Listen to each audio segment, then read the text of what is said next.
Between 1 AD and 500 AD, around 100,000 Scandinavians were scattered across small Iron Age villages dealing with near-constant warfare, winters that could kill you, crops that failed more often than anyone wanted, and starvation that was always just one bad season away. It wasn't some romantic past. It was brutal. But these people didn't just survive. They had to be good at everything, every single day, or they didn't make it. So what did life actually look like in one of these villages? Before we start, if these help you sleep or you just listen a lot, likes and comments help me out. I'm also just genuinely curious where people listen from and when. Comment your city and the time. Someone last week said Iceland at 2 a.m. and I'm still thinking about that. Alright, so we're going back to Iron Age Scandinavia tonight, about 2,000 years ago. But first, get comfortable. Seriously. Adjust those pillows. Pull up that blanket, because where we're going, you're going to want to be cozy. Your eyes open to darkness, complete darkness. The first thing you notice isn't what you see, it's what you smell: smoke, thick choking smoke that's been slowly seeping out through the thatched roof all night. It burns your throat a little, makes your eyes water. You're Bjorn, 14 years old. And you're waking up on a pile of straw that's been your bed for as long as you can remember. The straw pokes through your wool tunic, every single piece. You shift, trying to find a position that doesn't feel like sleeping on a bunch of needles, but yeah, no, that's not happening. This is just how it is, how it's always been. Next to you, your little sister is still asleep. Her breath comes out in visible puffs. Because it's cold. Really cold, even though it's technically summer. Summer in Scandinavia, 200 AD, which means it's not freezing, just bone-chillingly cold. The fire in the middle of the longhouse has died down to embers. You can see them glowing faintly, maybe 20 feet away. That fireplace is everything. Light, warmth, cooking. Without it, you'd all be dead by winter. No pressure. You sit up slowly, careful not to wake anyone. Around you, the whole family is sleeping on similar piles of straw. Your mother and father, your 2 younger siblings, and at the other end of the long house, through a wall of woven branches and clay, you can hear the animals. The cows, the sheep, the pigs, all sharing this one building with you. Unlike your warm bed right now, with its soft mattress and clean sheets. You rub your eyes. They're crusty with smoke residue. Your hair smells like a campfire that's been burning for months. Your skin feels grimy. And here's the thing about that. You haven't bathed in weeks. Nobody has. Water is for drinking and cooking, not for washing your whole body. That would be insane, wasteful. Plus, the village smith told everyone that bathing in winter makes you sick, opens up your pores to evil spirits or something. So yeah, everyone just smells like smoke and sweat and animals. You know that smell in a barn? That thick, heavy animal smell? Imagine living in it. Sleeping in it, eating in it. Welcome to Iron Age Scandinavia. The first low door of the longhouse is just visible now. The sky outside is turning from black to dark grey. Dawn, time to get up, time to start another day of back-breaking work that might, if you're lucky, keep you alive through the next winter. You stand, your joints cracking, 14 years old, and you already sound like an old man getting out of a chair. The packed earth floor is freezing under your feet. You slip on your shoes, which are basically leather wrapped around your feet with strips of wool cloth. Inside each shoe is a piece of leather to keep out the cold. It helps, a little. The smith made these leather pieces last fall. Took him hours. Charged your father half a wheel of cheese. Everything costs something here. You step carefully around the sleeping bodies. Your little brother shifts, pulling his sheepskin closer. Sheepskins are what you wear when it rains or gets really cold. Wool cloaks most of the time, but when the weather turns bad, you throw a whole sheepskin over your shoulders. Smells great. keeps you alive. That's the trade-off. The fire needs attention. You grab some dried branches from the pile along the wall. The branches are stacked carefully between clay pots full of supplies for winter. Dried peas, grain, nuts collected from the forest. All of it has to last. If it doesn't, you starve. Simple as that. You add the branches to the embers, blowing gently. Smoke billows up, making you cough. The smoke never goes straight up and out through the roof like you'd want. It just kind of hangs there in the air, slowly finding its way out through the thatch. Your mother told you once that in the old days, before iron, people just died from the smoke. Breathed it in all winter and their lungs gave out. But now, with better tools, they can make houses with higher roofs. The smoke has more room to escape. Progress. Outside, you can hear the village waking up, the sound of someone else starting their fire, a dog barking, the distant sound of the fjord, waves lapping against the shore. Your father sits up, sees you tending the fire, nods, doesn't say anything, doesn't need to. You're doing your job. That's all that matters. He stands, joints cracking even louder than yours, and heads to check on the animals. That's the morning routine. Someone tends the fire, someone checks the animals, someone starts preparing food. Every day, no days off, no weekends, just survival. You know what's wild? Back in your time, in your actual warm bed, you might complain about waking up early, about having to go to school or work, about being tired.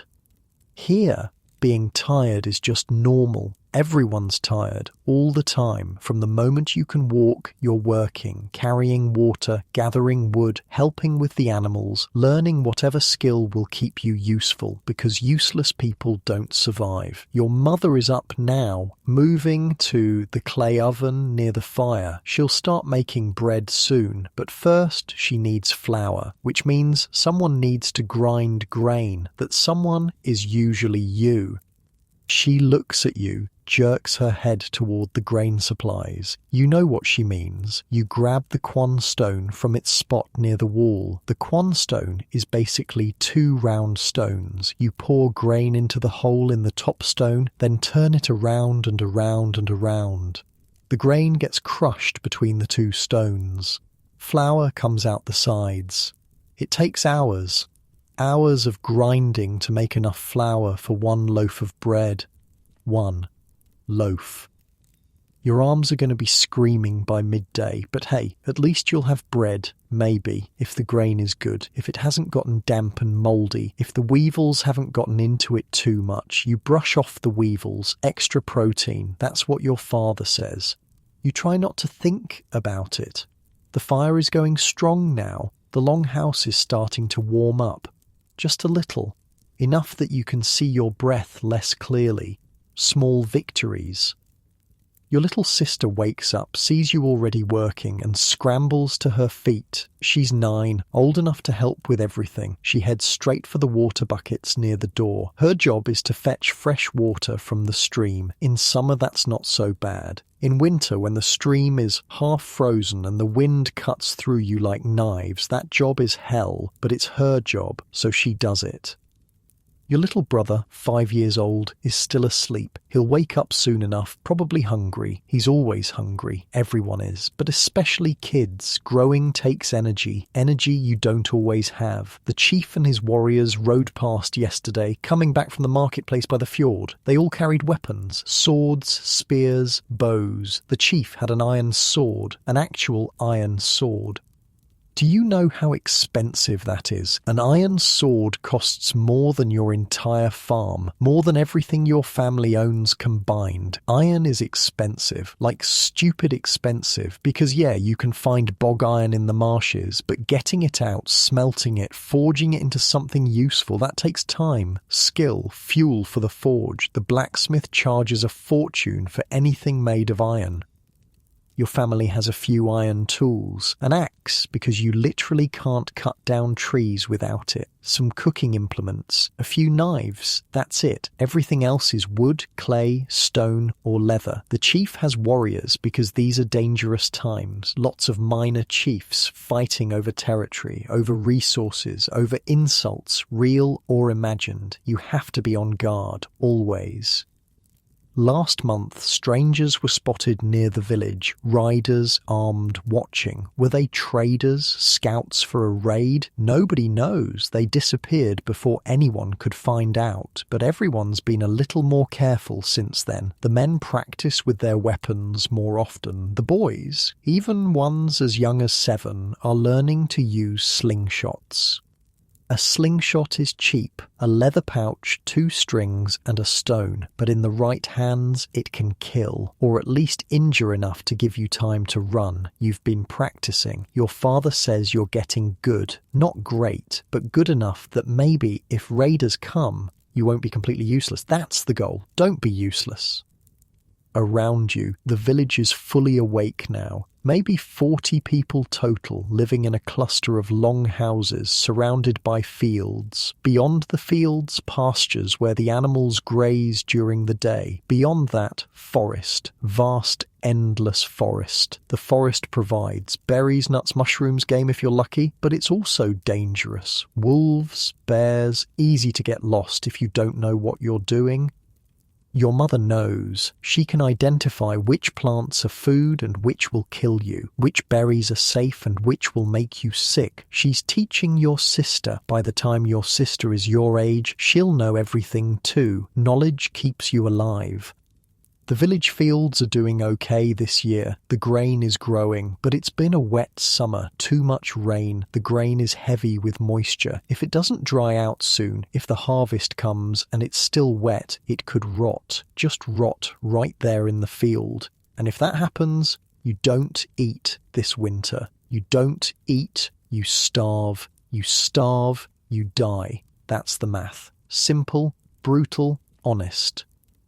Last night, your father and the other men sat around the fire, talking in low voices about the harvest, about the weather, about whether they should make an offering to the gods, a big offering. The sacrificial bog is a day's walk from the village. It's where the gods live, where you leave offerings, food, tools, animals. In really bad years, when spring won't come and people are dying, sometimes you offer more. Sometimes you offer a person. Your father didn't say it out loud, but everyone was thinking it. You add more wood to the fire. The flames leap higher. Your mother starts mixing flour with water and salt, kneading it into dough. The smell of fresh bread baking is one of the best smells in the world. It means food. It means survival for another day. But getting to that smell takes work. So much work. You go back to the quonstone, pour in more grain, start grinding, around and around, your arms already aching from yesterday, from the day before, from every day of your entire life. But you don't complain. Nobody complains. What's the point? This is just life. This is how it is, how it's always been, how it'll probably always be, unless the harvest fails, unless raiders come, unless disease sweeps through, unless the gods get angry, unless 100 other things go wrong. But right now, in this moment, you're warm. The fire is going. Your family is alive. There's grain to grind and bread to make. That's not nothing. That's actually kind of everything. Your little sister comes back with the water, her hands red from the cold stream. Your brother wakes up, immediately asking if there's food. Your father returns from checking the animals, reporting that the cow's milk is good, the sheep are fine, one of the pigs might be sick. A sick pig, that's a problem. Pigs are valuable. They turn garbage into meat. If it dies, that's a huge loss. Your father will check on it later, maybe ask the village healer, maybe make a small offering to the gods. Everything is always balanced on a knife's edge here. One small thing goes wrong and everything can fall apart. The sun is fully up now. The longhouse is as bright as it's going to get, which isn't very bright. The two low doors don't let in much light. Most of the illumination comes from the fire. You keep grinding around and around. Your mother will need enough flour for the whole family. That's maybe 3 or 4 loaves of bread, which means hours more of this. But hey, at least you're not hauling timber or mucking out the animal stalls or working in the forge. Actually, you'll probably be doing all of those things later today because that's how it works. You do whatever needs doing. You learn every skill: grinding grain, tending animals, working leather, making pots, building houses, fighting if necessary, jack of all trades, because you have to be. The blacksmith's assistant is already working the bellows. You can hear the rhythmic whoosh of air being forced onto the forge. Making iron hot enough to work takes constant effort. The assistant, a boy just a year older than you, will work those bellows for hours. His arms will be like tree trunks by the time he's 20, if he lives that long. Accidents happen. Burns, cuts, infections. There's no hospital, no antibiotics. A bad cut can kill you if it gets infected. A burn can do the same. The smith himself is feared a little by everyone. He sits in the darkness of his small workshop, hammering iron into shape. Nobody disturbs him while he works. When he turns a lump of iron into a knife or an axe or a sword, it seems like magic, like witchcraft. Maybe it is. You'll be visiting the smith later today, learning, watching, trying not to get in the way. For now, though, you grind. The grain slowly turns to flour. Your arms burn. Your back aches. The smoke makes your eyes water. But you're alive, you're warm, you have work to do. Not like your soft bed back home, not like your easy life. This is real, this is hard, this is survival, and it's only just begun. By the time you finish grinding, your arms feel like they might fall off. Your mother takes the flour, mixes it with water and salt. Just those 3 things, that's it. No yeast because nobody's figured that out yet. No butter because butter is too valuable to waste in bread. Just flour, water, salt. She kneads it with her hands, strong hands worn rough from years of this exact work. The dough takes shape slowly. She forms it into large loaves, not small ones, big ones, because this has to feed the whole family for days. Meanwhile, the clay oven outside has been heating. Your father lit it before dawn, and now it's hot, really hot. Here's how you bake bread when you're living 2,000 years ago in Scandinavia. You heat the oven with a fire until it's absolutely scorching. Then you pull out all the glowing embers, every single one. The oven stays hot from the clay itself. You put the dough in, close it up, wait. That's it. That's the whole process. If you time it wrong, you get burnt bread or raw dough. If you time it right, you get food. Food that'll keep you alive another week. No pressure at all. Your mother has done this 1,000 times. She knows exactly when to pull the bread out. The smell hits you first. Warm, fresh bread. Your stomach immediately starts growling. "Can I have some?" your little brother asks. He's been awake for maybe 10 minutes and he's already begging for food. "After your father," your mother says. "Then you." That's how it works. Father eats first. He's the one doing the hardest physical work. He needs the most energy. Then the kids, then mother, always in that order. Fair, maybe not by your standards, but it keeps the family alive. The person doing the heavy labour needs the most calories. Simple math. You watch your father tear off a chunk of the hot bread. Steam rises from it. He chews slowly, savouring it. Then he nods to you and your siblings. You each get a piece. It's hot enough to burn your fingers. You don't care. It's fresh bread, real, actual food. It tastes like heaven. Unlike the food sitting in your fridge right now, this bread represents hours of work, grinding the grain, making the dough, heating the oven, timing it perfectly. Every bite is earned. You eat it slowly, making it last. Your little brother inhales his piece in about 3 seconds, then looks hopefully at the remaining loaves. Later, your mother says firmly. He sighs but doesn't argue. You don't argue with mother. That's just a rule. After breakfast, your father looks at you. Forest. We need leaves for the animals. Right. Winter forage. It's summer now, but you're already preparing for winter.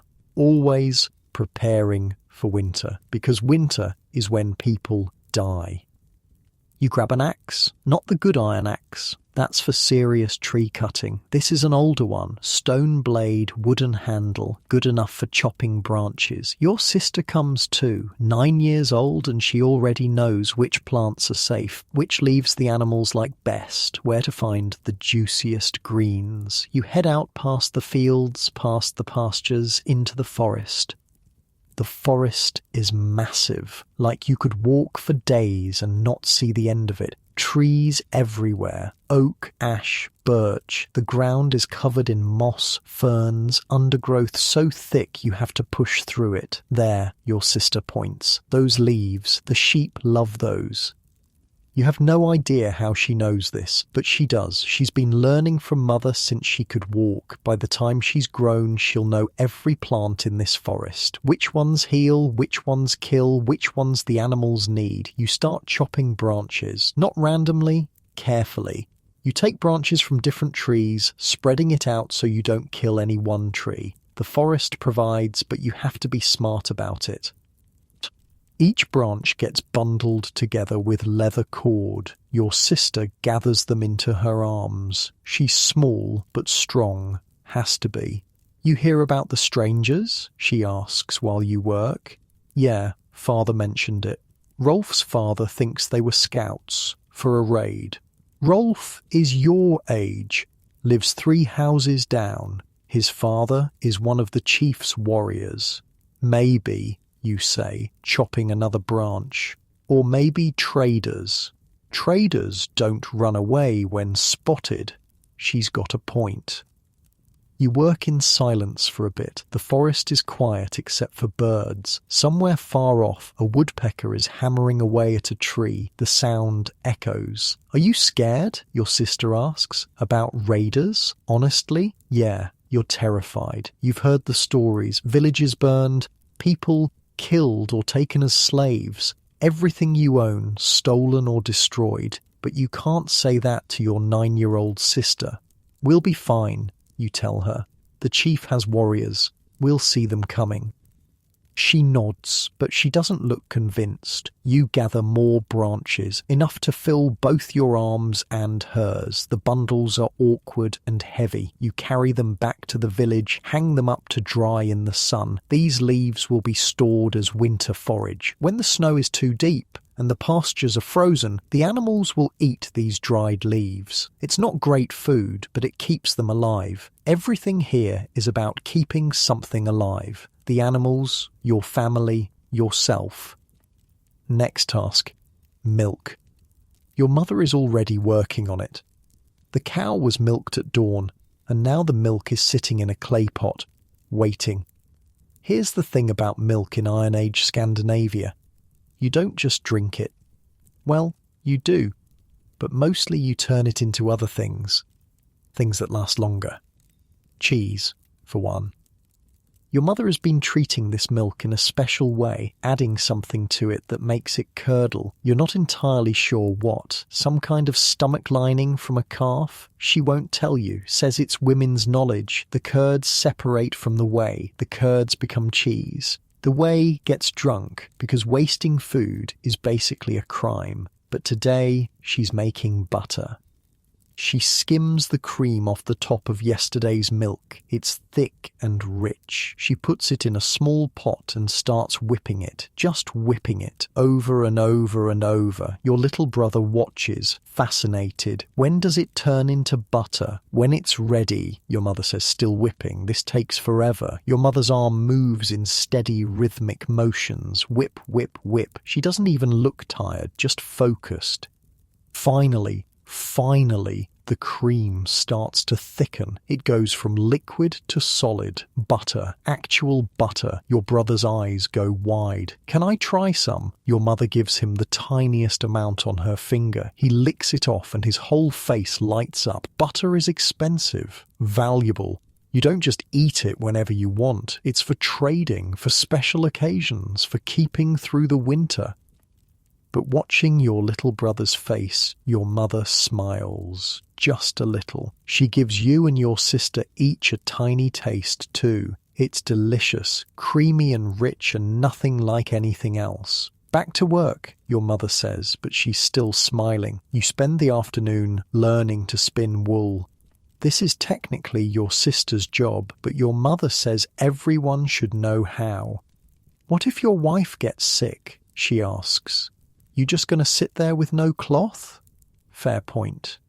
She shows you the spindle. It's basically a stick with a weight on the bottom. You hold the raw wool in one hand, the spindle in the other. You spin the spindle with one hand while pulling the wool into a thin thread with the other. Simple, right? Wrong. The wool keeps breaking or getting too thick or tangling. The spindle wobbles and nearly falls. You're terrible at this. Your sister, meanwhile, makes it look easy. Her thread is even and smooth. She's been doing this since she was 5.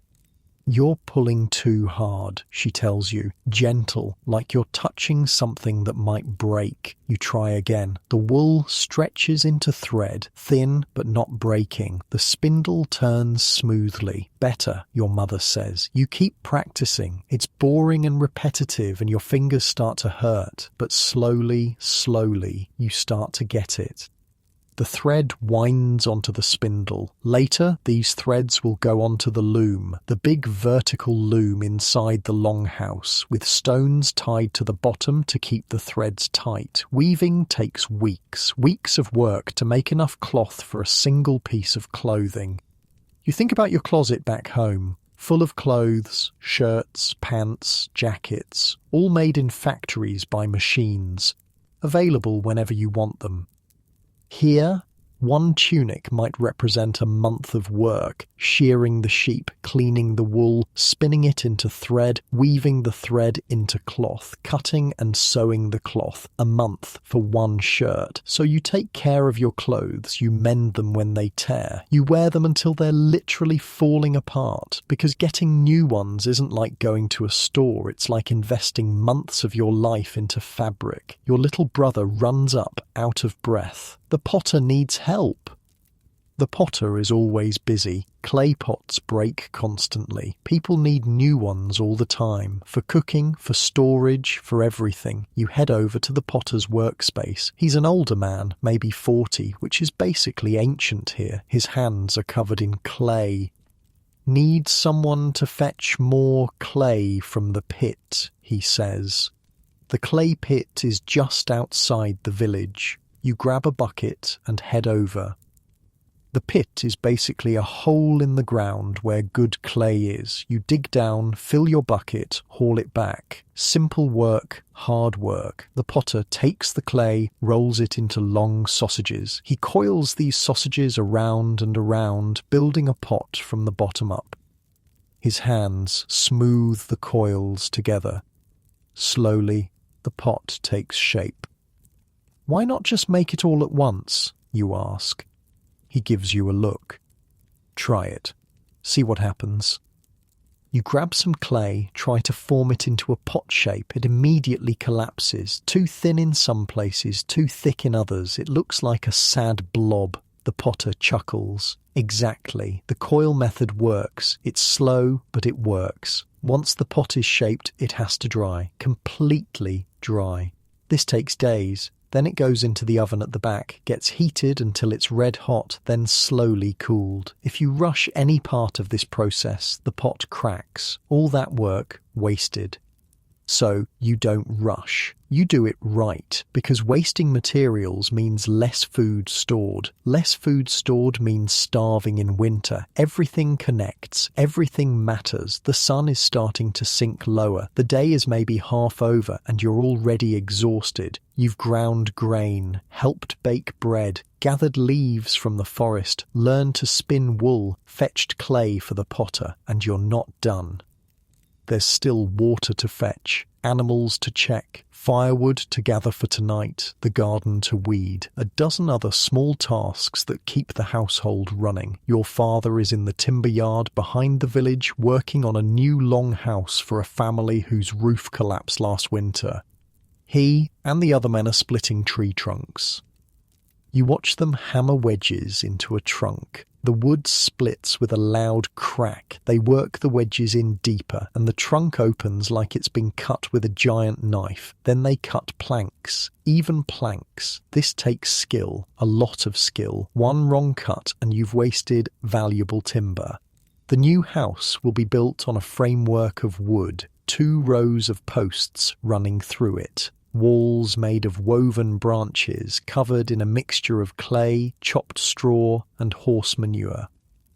Yeah, horse manure mixed with clay for the walls. It makes the clay last longer, keeps it from cracking. It's practical. It also smells exactly how you'd expect horse manure to smell, but you get used to it. You get used to everything here. The smoke, the smell, the cold, the constant ache in your muscles, the hunger that's always there even right after eating. You just adapt because you have to. The boys your age are practicing with staves near the edge of the village, mock fighting, learning how to use a weapon without actually having weapons. Rolf is there. He sees you, waves you over. Come on, we're doing 2 on 2. You're tired, so tired, but you go anyway, because you need to learn this too. The staves are just long sticks, but in a fight, a stick can crack someone's skull, can break bones, can keep you alive. You face off against 2 other boys. They come at you fast. You block one strike, but the other catches you in the ribs. It hurts. A lot. Dead, one of them says, grinning. You try again. This time you're more careful. You watch both of them. When one strikes, you dodge. Use your staff to keep the other one back. It's not pretty, but you're learning. Better, Rolf says. You're not dying as fast. High praise. Some of the younger kids are practicing with slingshots. A boy around 7 is swinging his slingshot around his head, building momentum. He lets go of one string. The stone flies wild, nowhere near the target. Again, his older brother tells him. The kid tries again, and again, and again. That's how you learn here, by doing, by failing, by trying again until you get it right. No school, no teachers in classrooms, just life, just work, just survival. You head back to your longhouse as the sun gets lower. Your mother has started preparing the evening meal. More bread, some cheese, a bit of dried fish, maybe some vegetables from the garden. The fire is burning bright. The smoke fills the house again, but it's warm. After a long day of work, the warmth feels good. You sit with your family. Everyone's tired. Everyone's dirty and sore. But you're alive. You're together.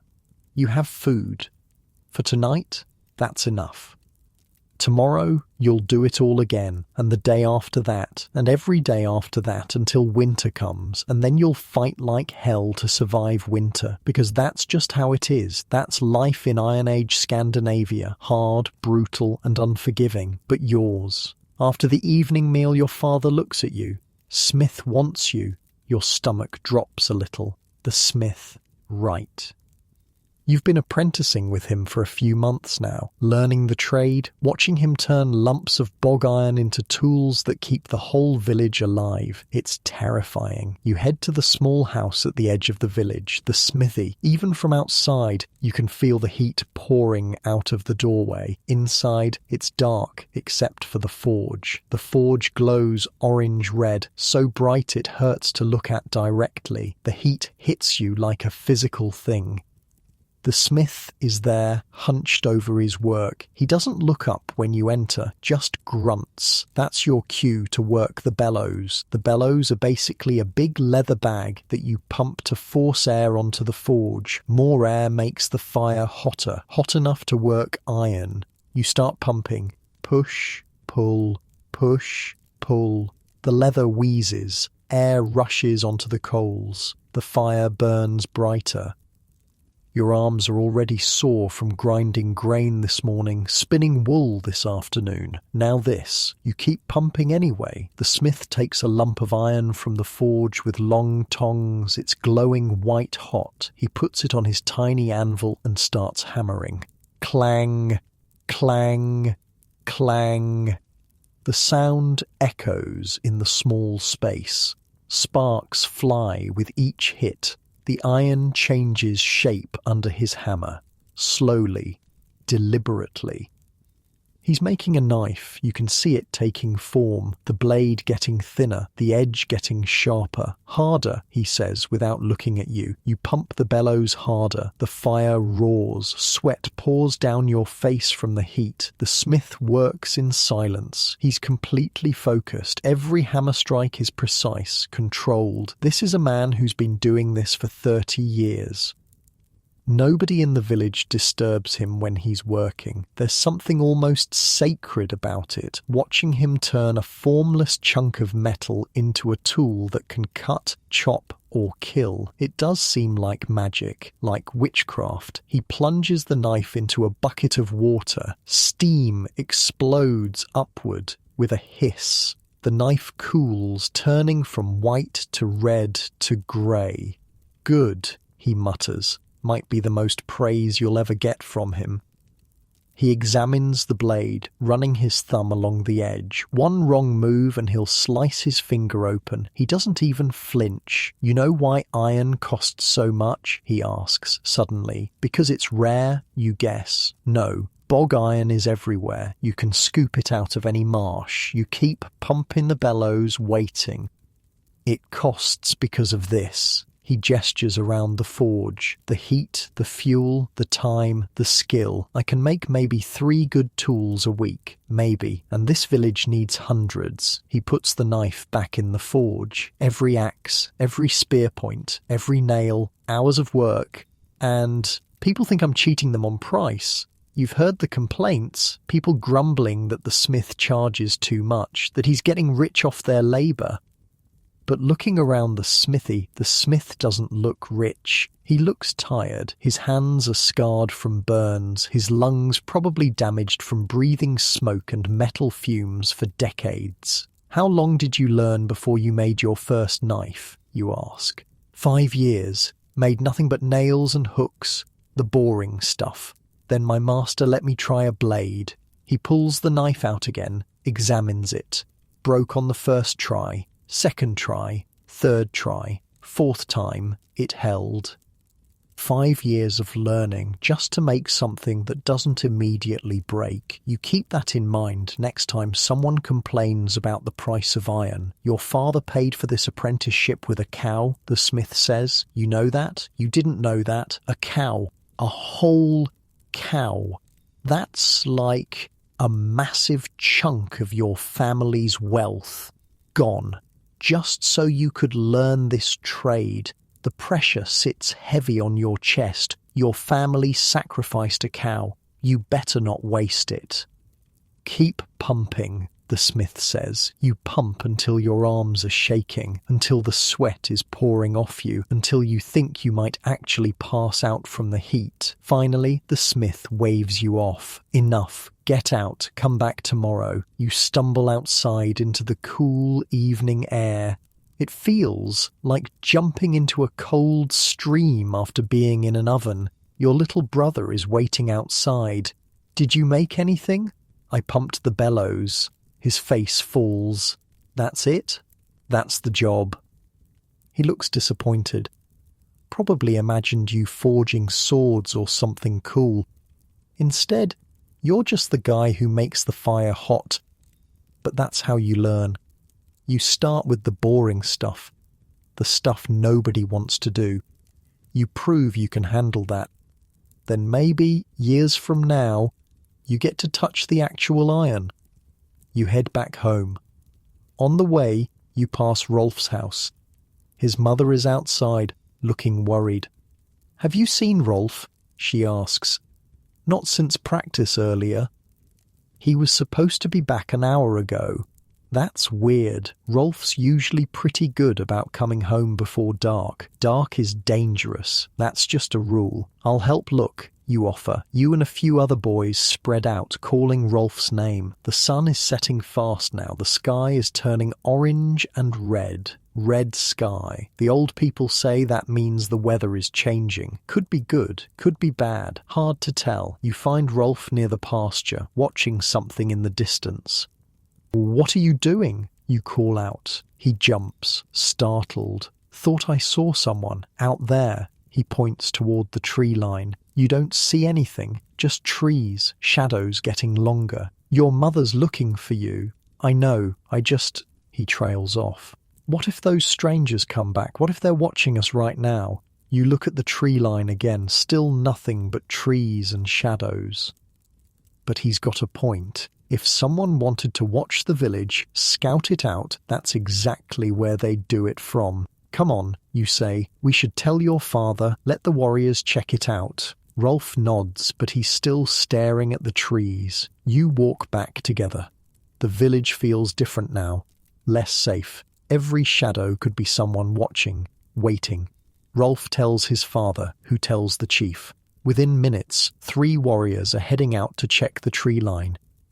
They come back half an hour later, found nothing, no tracks, no signs of anyone. Probably just a deer, one warrior says, but Rolf's father doesn't look convinced. Double the watch tonight, he tells the other men. That night your family gathers around the fire like always, but there's tension in the air. Everyone's thinking about the strangers, about raiders, about what might happen. Your father checks on the pig that's been sick. It's not doing great, breathing hard, not eating. If it dies, that's a huge loss. Pigs are walking food factories. You feed them scraps, garbage, anything. They turn it into meat. Losing one is like losing a valuable tool. Might need to offer something to the gods, your father mutters. Your mother nods. She's already thinking about it. What they can afford to sacrifice. What might be enough to get the gods' attention, but not so much it puts the family at risk. The whole village operates on this knife edge. Never quite enough, never quite safe. Always one bad season, one raid, one sick animal away from disaster. You sit by the fire, eating your small portion of dinner, bread, some cheese, a few dried peas boiled in water. It's not much, but it's food. Your little brother is already asleep, curled up on his pile of straw. He played hard today, running around with the other small kids. He's out cold. Your sister is mending a tear in your father's tunic. The firelight flickers on her face as she works. She's getting good at sewing. Her stitches are small and even. Tell us a story, she says to your father. Your father considers this. Then he starts talking about the old days. About his father's father who fought in a battle against a neighbouring chief. How the warriors lined up on a field, shields locked together, spears ready. How the fighting lasted all day, how men fell and didn't get back up, how the ground turned red, how his grandfather survived by pure luck. A spear that should have killed him hit his shield instead, bounced off. He lived. The man next to him didn't. Why were they fighting, you ask? Your father shrugs. Someone insulted someone, or maybe it was about land, or a woman. Does it matter? They fought. People died. That's what happens. It's a sobering story, not the fun kind, but it's real. Your mother adds wood to the fire. The smoke swirls up toward the thatched roof, slowly finding its way out. The longhouse is warm now, almost cozy. Outside, you can hear the wind picking up. The evening sky was red. Now the wind is coming, weather changing. If it rains, that's bad for the grain in the fields. It's already too wet. More rain could ruin it. If it doesn't rain, that's also bad. The grain needs some water, just not too much. You can't win. You just hope. Hope the gods are paying attention. Hope they're in a good mood. Hope your offerings were enough. The old people in the village remember winters when people starved, when the harvest failed and there just wasn't enough food. They rationed what they had, eating less and less each day. Some people didn't make it. The very young, the very old, the already sick. They tell these stories not to scare you. Well, maybe a little, but mostly to remind you, to keep you working, to keep you preparing, because winter is always coming, and winter doesn't care if you're ready or not. Your mother starts talking about the sacred bog, the place where the gods live. She's been there twice in her life. It's strange, she says. You can feel something there, something watching. What did you offer? Your sister asks. First time, a clay pot full of porridge. Second time, a chicken. Did the gods take it? The offerings disappear, whether the gods take them or animals eat them or they just sink into the bog. She shrugs. They're gone. That's what matters. Last winter, someone from the village went to the bog and didn't come back for 3 days. When they returned, they wouldn't talk about what happened, just said the gods were angry. A month later, that person died. Fever, raving about shadows and voices. People said the gods marked them, took something from them at the bog. Your father doesn't believe in all that, or at least he says he doesn't, but he still makes offerings, just in case. Better to give the gods something than nothing, he says. Can't hurt. The fire crackles, sparks drift upward into the smoke. You think about your bed back in your real time, soft and clean, safe, no smoke, no fear of raiders or starvation or angry gods. This life is hard in ways you never really understood before. Every single day is work, real, physical, exhausting work just to stay alive. And even then, you might not make it. The warriors on watch are walking the perimeter of the village. You can hear them calling to each other, checking in, making sure everyone's still there. Rolf is probably lying awake too, thinking about what he saw, or thought he saw. Maybe it was nothing, probably was nothing, but maybe not. Your father banks the fire for the night, covers it with ash to keep the coals alive until morning. Starting a fire from scratch is hard. Keeping one going is much easier. You settle into your pile of straw. It pokes through your tunic like always. The house is cooling down now that the fire is low. You pull your sheepskin closer. It smells like sheep, like lanolin and dirt and animal, but it's warm. Your sister is already asleep. Your little brother is snoring softly. Your parents lie down on their straw pile. Your father's breathing evens out quickly. Your mother stays awake a bit longer staring at the embers. She's probably worrying about the pig, about the harvest, about the strangers, about 1,000 things she can't control.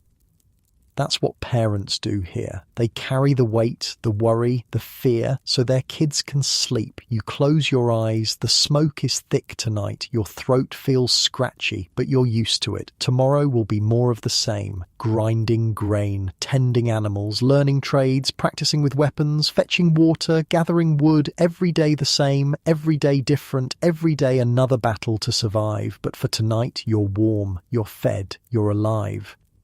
The wind howls outside. The rain starts drumming on the thatched roof. Too much rain. The grain in the fields is getting soaked again. Your mother's worry was justified, but there's nothing to do about it now. Nothing to do but sleep and hope and pray the gods are listening. You drift off to the sound of rain and wind and your family breathing in the darkness, still alive, for one more day. That's all you can ask for, really. That's all anyone gets. One more day.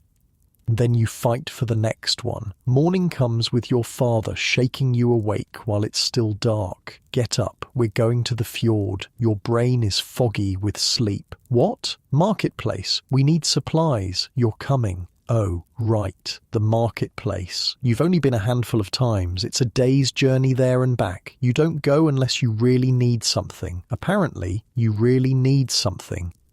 You roll out of your straw pile. Your sister is still asleep. Your mother is already up, packing supplies for the trip. Bread, dried fish, a skin of water. What are we trading? You ask. Cheese, your father says. 3 wheels and some of the butter your mother made.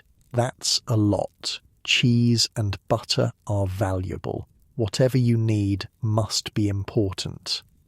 Outside, other men from the village are gathering. The chief is there with 5 of his warriors, all of them armed, swords, spears, axes hanging from their belts. Your father has his axe, just the one, the iron one. He doesn't have a sword, can't afford a sword, but he's got the axe. And the way he holds it, you get the feeling he knows how to use it. Stay close, he tells you. Don't wander. Keep your eyes open. The group heads out just as the sun is starting to rise, maybe 15 people total, safety in numbers. The path to the fjord cuts through the forest. It's well worn but narrow, trees press in on both sides. This is exactly the kind of place where you could get ambushed. Everyone knows it. That's why the warriors are at the front and back, watching. You walk in the middle with the other younger people. Rolf is here too. His father is one of the warriors. You think they'll attack, Rolf whispers. Who? Whoever was watching the village. If they were going to attack, they probably would have done it by now. Or they're waiting for us to leave, attack while the warriors are gone. You hadn't thought of that. Great. Now you're thinking of that. The walk takes hours. The forest eventually opens up to fields, then rocky terrain, then finally you can smell it. Salt water, the fjord. It's massive, water stretching out so far you can't see the other side. Ships are anchored offshore, small boats pulled up on the rocky beach, and the marketplace. It's just an open area with people gathered, but there must be 50 people here, maybe more, from different villages, different chiefs. Some of them eye your group warily. Your chief nods at a few other chiefs. The warriors size each other up. This is neutral ground. Nobody fights at the marketplace. That's the rule. You fight here, nobody trades with your village ever again. But the tension is thick anyway. Your father heads to a man with a cart full of iron tools, farm implements mostly, a few knives. How much for the scythe? Your father asks. The man names a price. Your father counters. They go back and forth. Finally they agree, 1 wheel of cheese for a scythe, a whole wheel of cheese for 1 tool. But your family needs it. The old scythe broke last harvest. You've been making do, but you need a proper one before the grain is ready to cut. Your father hands over the cheese, takes the scythe, examines it carefully, tests the edge with his thumb, nods. Good iron, the seller says. From the bog 3 valleys over. My brother smelts it himself. Your father doesn't care about the sales pitch. He's already checking the handle, the blade, making sure it's solid. Satisfied, he moves on.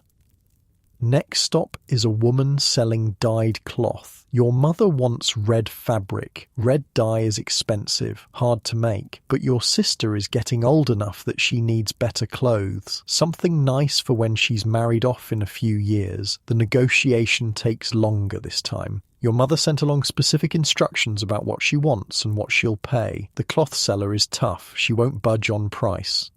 Finally, your father offers the butter, the good butter your mother made, the stuff that took hours of whipping. The cloth seller examines it, smells it, tastes a tiny bit. Fine, she says, but I'm keeping half the butter and you only get half the cloth. Your father agrees. It's still a good deal. You watch all this and realize something. Nothing here has a set price. Everything is negotiation, barter. What do you have that I want? What do I have that you need? Let's make a deal. Money exists. Roman coins sometimes make it this far north, but mostly it's trade. Goods for goods. While your father is negotiating for some salt, you wander a bit. Not far, just enough to see what else is here. There's a man selling furs, bear, wolf, fox, beautiful pelts that probably took weeks to hunt and tan. There's a woman with jars of honey, actual honey. Your mouth waters just looking at it, but honey is stupid expensive. Only the chief can afford honey. There's a potter with better pots than your village potter makes. Thinner walls, smoother finish, professional work. And there's a boy about your age standing next to a pile of fish, dried fish, preserved for travelling. You want some? He asks. How much? He names a price. You don't have anything to trade. You tell him so. Where you from? He asks. You name your village. That where those strangers were spotted? Your stomach drops. How do you know about that? Everyone knows. Word travels. 2 riders, armed, watching villages, seen near 3 different settlements in the past month. What do they want? The fish seller shrugs. What do raiders always want? Food, slaves, valuables? They're probably scouting, figuring out which villages are weak, which ones have warriors, which ones are worth hitting.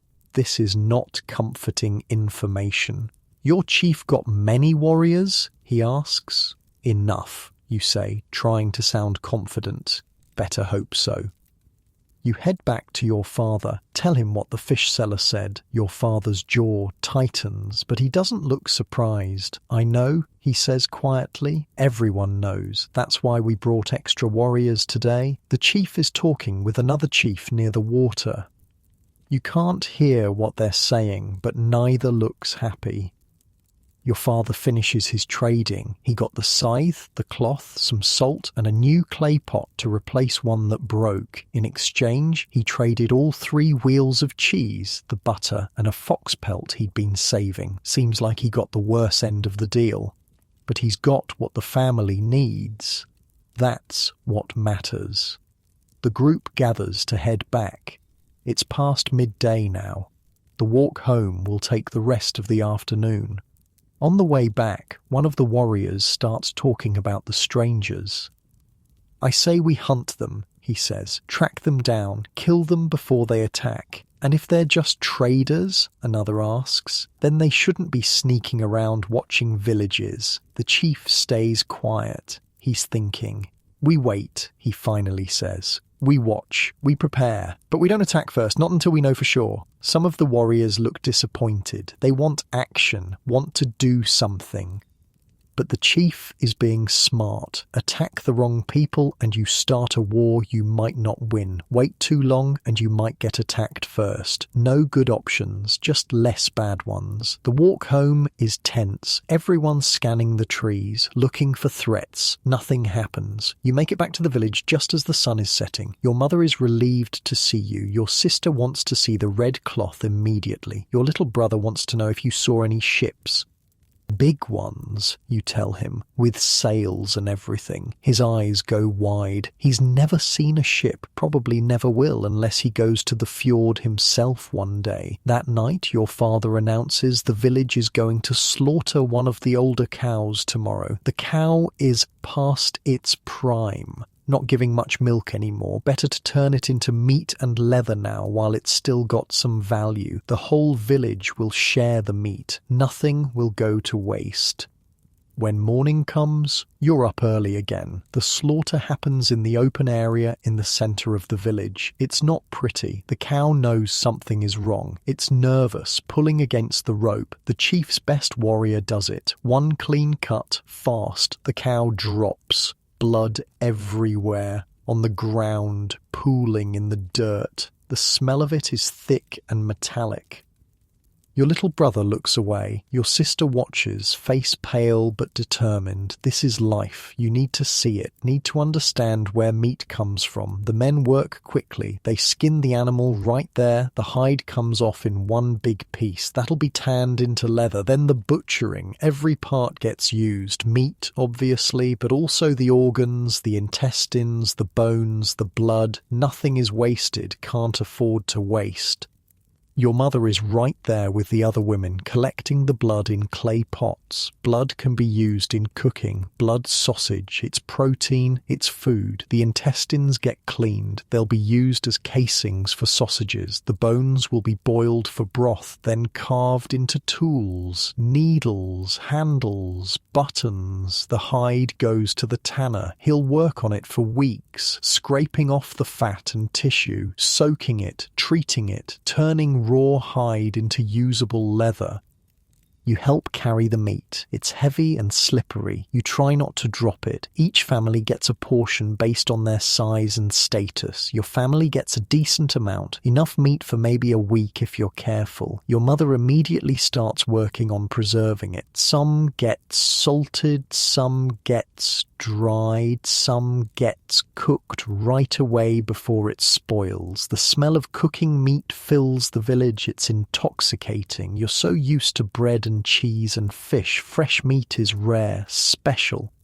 That night, your family eats better than you have in months. Roasted beef, rich and fatty and delicious. Your little brother eats until his stomach is round. He looks like he might explode. Slow down, your mother warns. You'll make yourself sick. He doesn't slow down. Sure enough, an hour later, he's outside throwing up. Told you, your mother says, but she's not mad, just resigned. Kids never listen. Over the next few days, the tanner works on the hide. You watch him sometimes. It's gross, but also kind of cool. He scrapes off all the fat and tissue. It takes hours. His arms must be like iron from doing this his whole life. Then he soaks it in a mixture of water and bark. Something about the bark helps preserve the leather, makes it last longer. After that, he stretches it and works it until it's soft and pliable. Finally, it's ready. Actual leather. Useful leather. Your father commissions a new pair of shoes, winter shoes with thick soles and good leather inserts to keep out the cold. The tanner takes measurements, names his price. Your father pays it. Those shoes will last years if you take care of them. Repair them when they start to wear. Treat the leather to keep it from cracking. Everything here is about maintenance, keeping things working, making things last, because replacing anything is expensive and hard.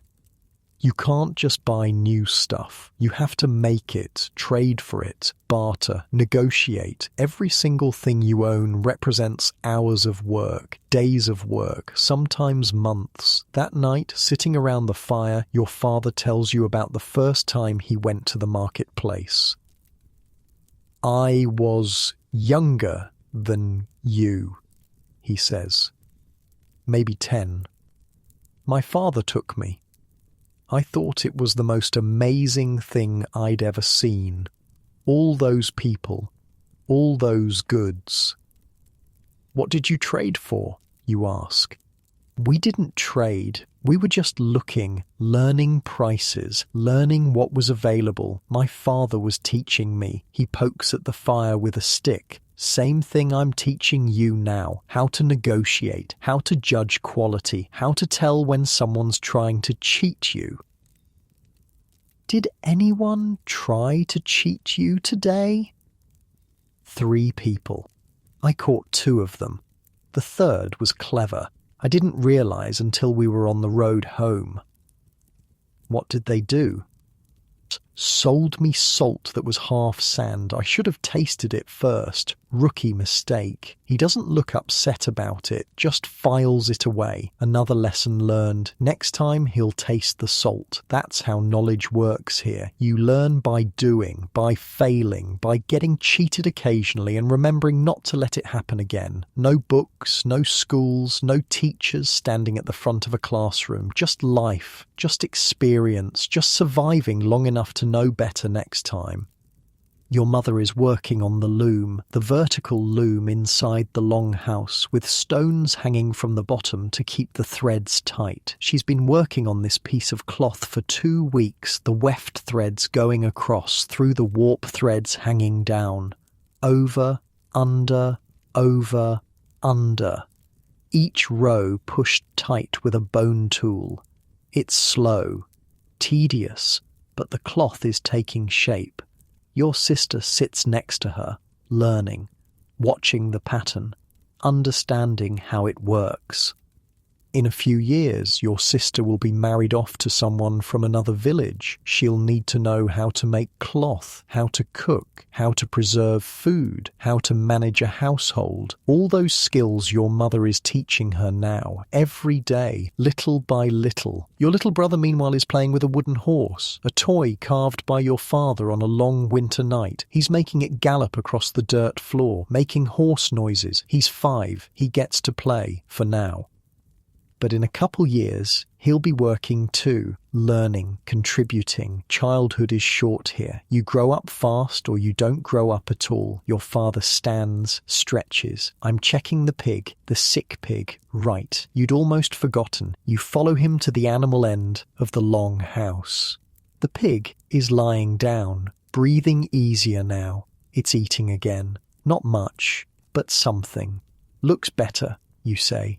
Maybe. Or maybe it's just the end. They sometimes rally right before they die. Cheerful thought, but the pig makes it through the night, and the next day, and the day after that. Whatever was wrong, it seems to be passing. The pig will live. Your mother makes a small offering at the household shrine, thanks to the gods for their mercy. Your father doesn't say anything, but you notice he nods, satisfied. The gods listened, this time. You lie in your straw pile that night, thinking about everything you saw at the marketplace, the ships, the traders, the goods from far away. This village is small, isolated, but it's part of something bigger, trade networks stretching across the whole region, maybe further. Roman coins make it here sometimes. That means connection to the empire, even if it's distant. Indirect. The world is bigger than this village, bigger than you can imagine. But this village is your world, these people, this life. Hard and brutal as it is, it's yours, and you'll fight like hell to keep it, because that's all you can do. Fight, survive, live one more day, then another, until you can't anymore. The new longhouse is going up fast. Well, fast by Iron Age standards. It's been 3 weeks and they've got the frame up. 2 rows of posts running through where the house will be. Thick wooden posts sunk deep into the ground. Your father has been spending every spare moment working on it, so have most of the men in the village. This is how it works. When someone needs a house built, everyone helps, because next time it might be your house that needs building, your roof that collapses, your family that needs shelter. You help, they help. Everyone survives. Today you're at the timber yard watching your father and the others split more logs.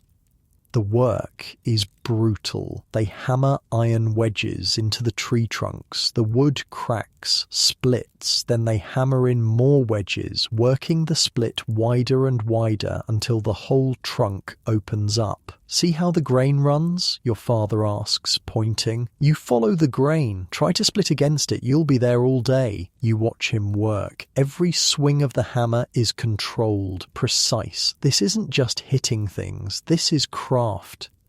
They cut planks from the split wood. The planks need to be even, same thickness all the way through. That takes skill, real skill. Your father's been doing this for 30 years. He makes it look easy. It's not easy. One of the younger men tries to cut a plank, gets it all wrong.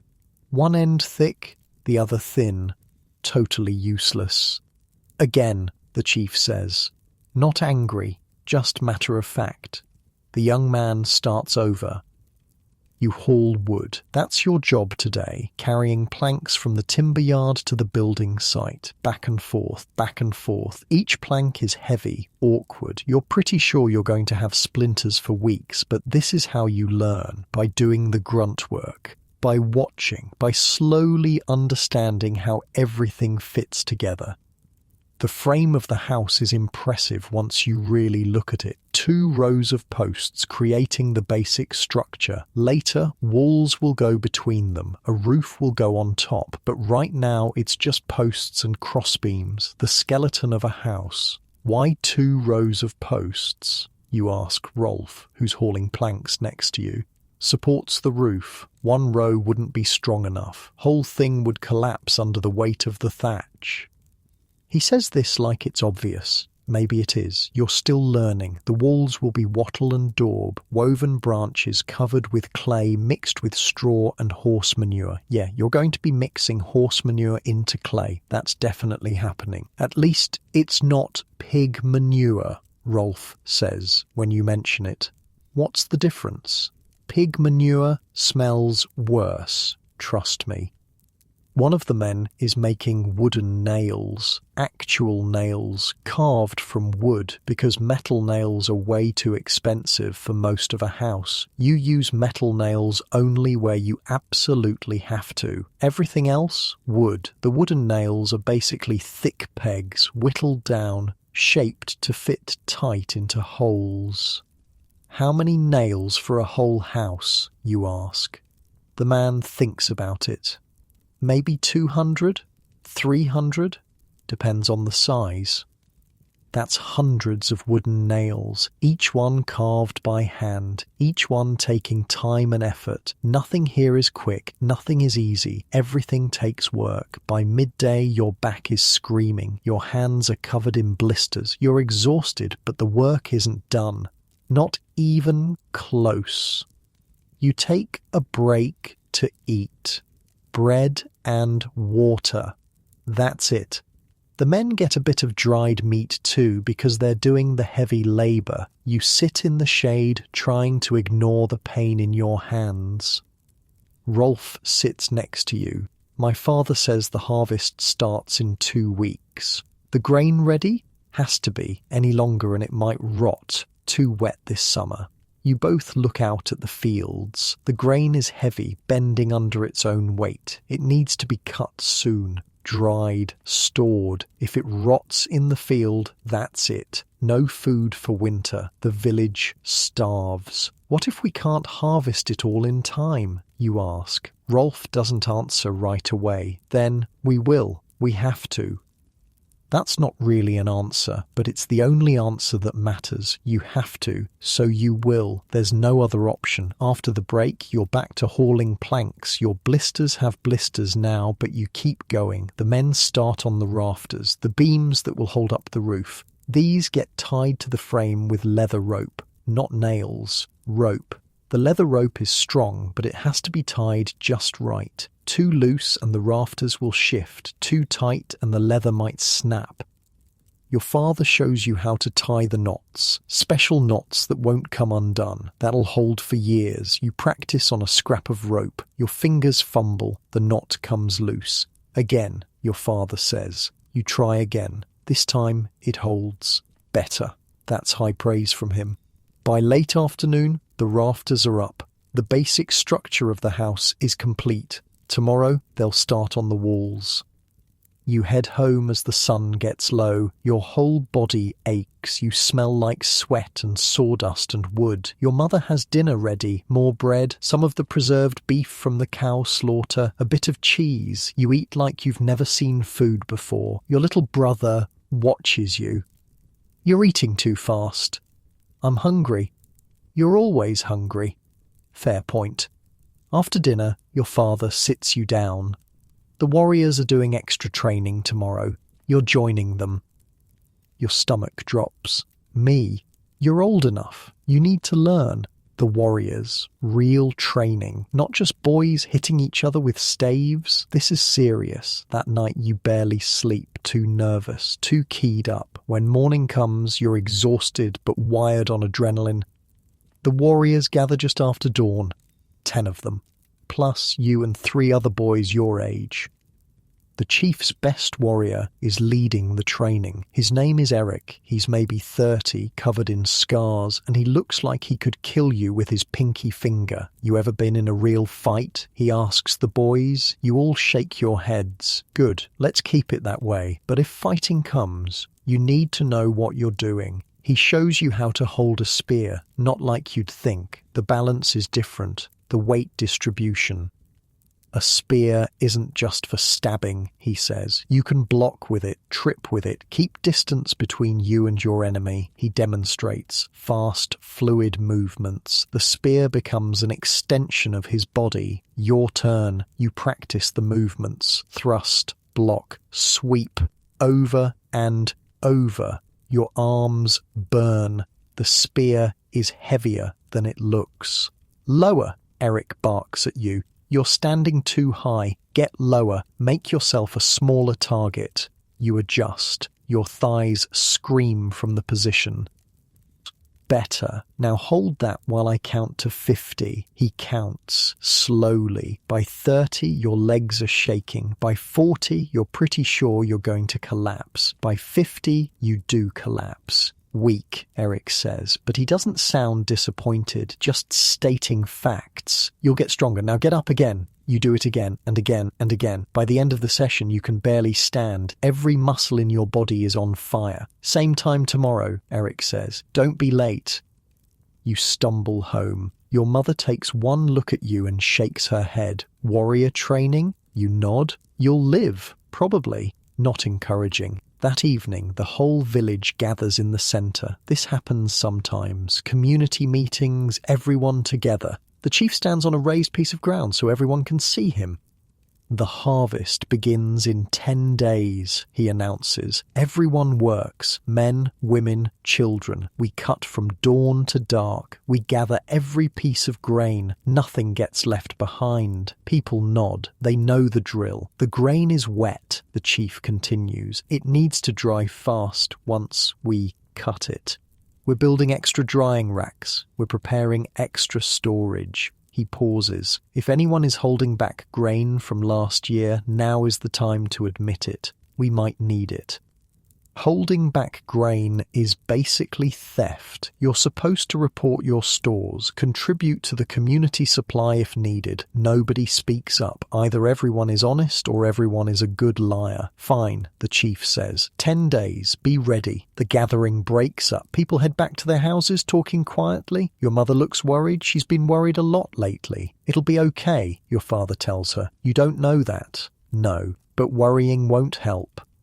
She doesn't argue, just goes back to her work. That night, you lie in your straw pile thinking about the harvest, about how much depends on it, about what happens if it fails. You've never lived through a failed harvest, but the old people have. They tell stories about it, about eating tree bark, about watching people waste away, about deciding who gets fed and who doesn't, about burying children. You don't want to think about it, but you can't stop thinking about it.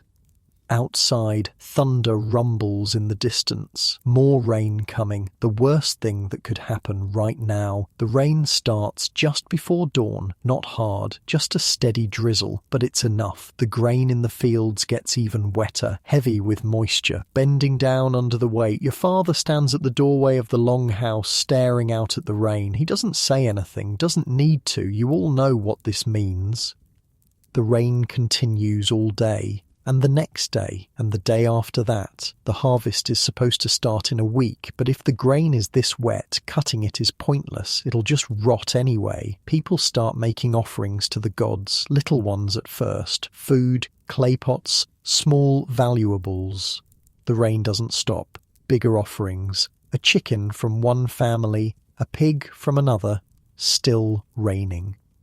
The chief calls another meeting. We wait 3 more days. If it doesn't stop, we cut anyway. Wet or not. We'll dry it however we can. 3 days. You spend those 3 days helping finish the new longhouse. The walls are going up. Woven branches plastered with clay and straw. And, yes, horse manure. It's exactly as gross as it sounds. But it works. The mixture dries hard. keeps out the wind and rain, lasts for years if you maintain it. You get covered in the stuff. It's in your hair, under your nails, all over your clothes. Your little brother thinks it's hilarious. You smell like a stable. So do you. We all do. Yeah, but you have it in your hair. You chase him around the village. He squeals and runs, laughing. For a moment things feel almost normal, almost okay. Then you remember the rain, the wet grain, the coming winter, and the moment passes.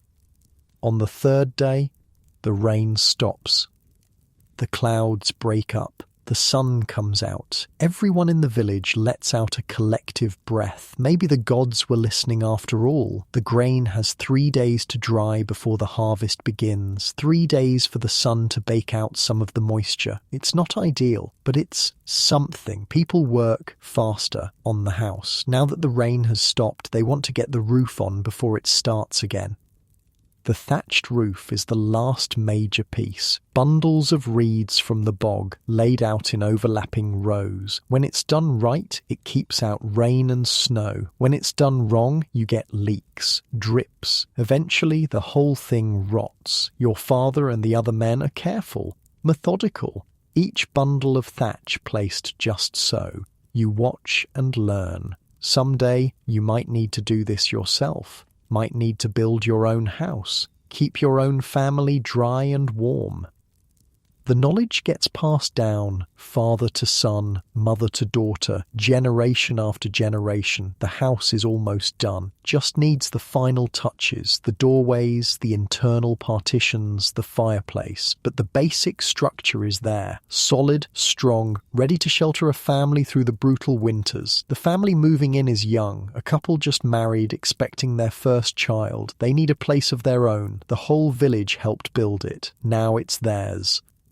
That's how community works here. You help because someday you'll need help. You give because someday you'll need to receive. It's not charity, it's survival, pure and simple. That evening, the sky turns red again, deep orange and red like fire spreading across the horizon.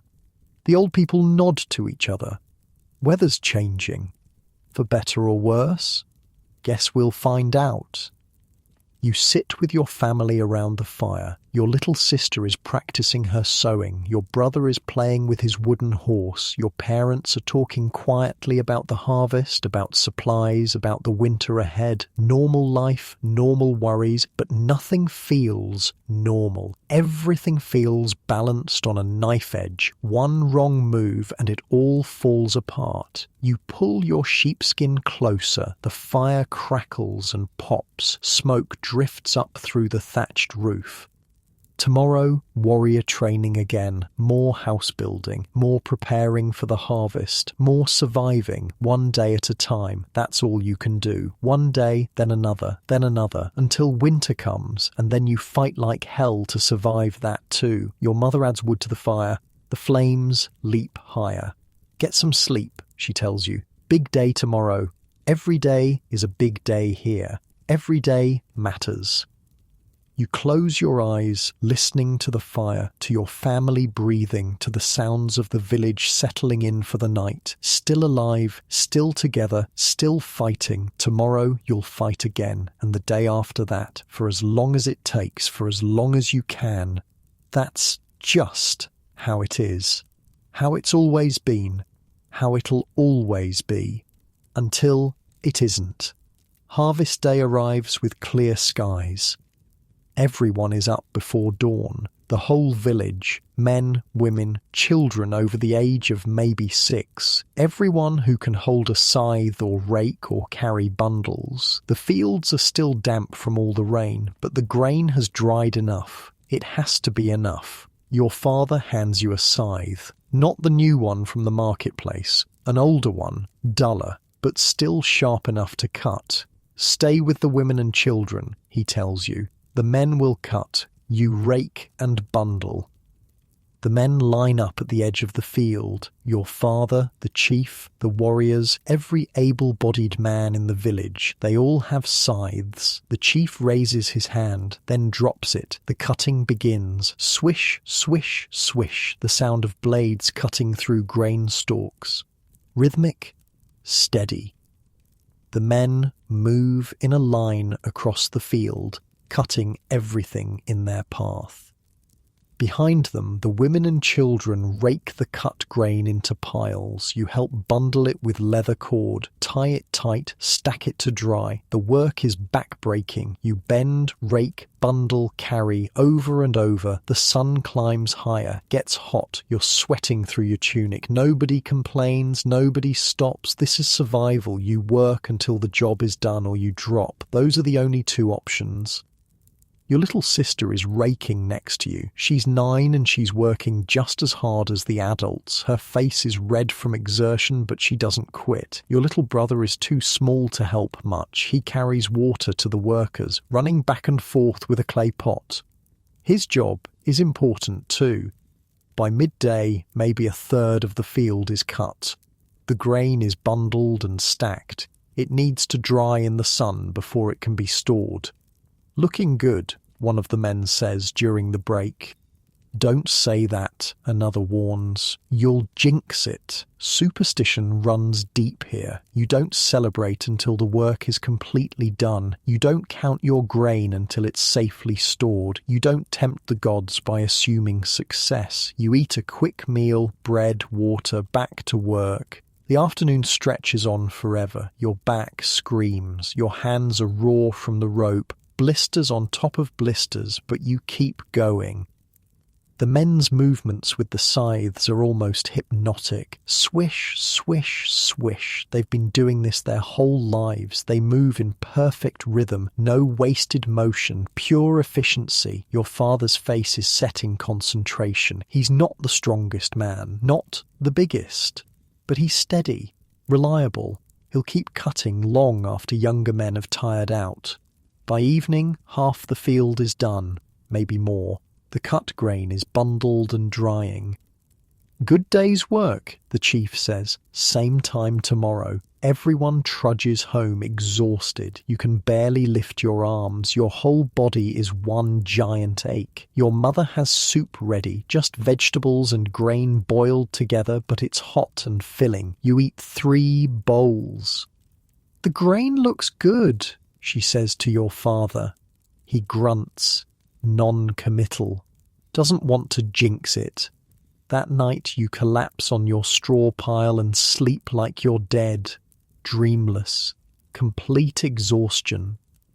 The next day is the same, and the day after that. Cut, rake, bundle, carry, dawn to dark, every day. Your hands develop calluses on top of the blisters. Your back stops screaming and just settles into a constant dull ache. On the 4th day, the field is done. Every stalk cut, every bundle tied, mountains of grain drying in the sun. The chief walks the field, inspecting, making sure nothing was missed, nothing wasted. He nods, satisfied.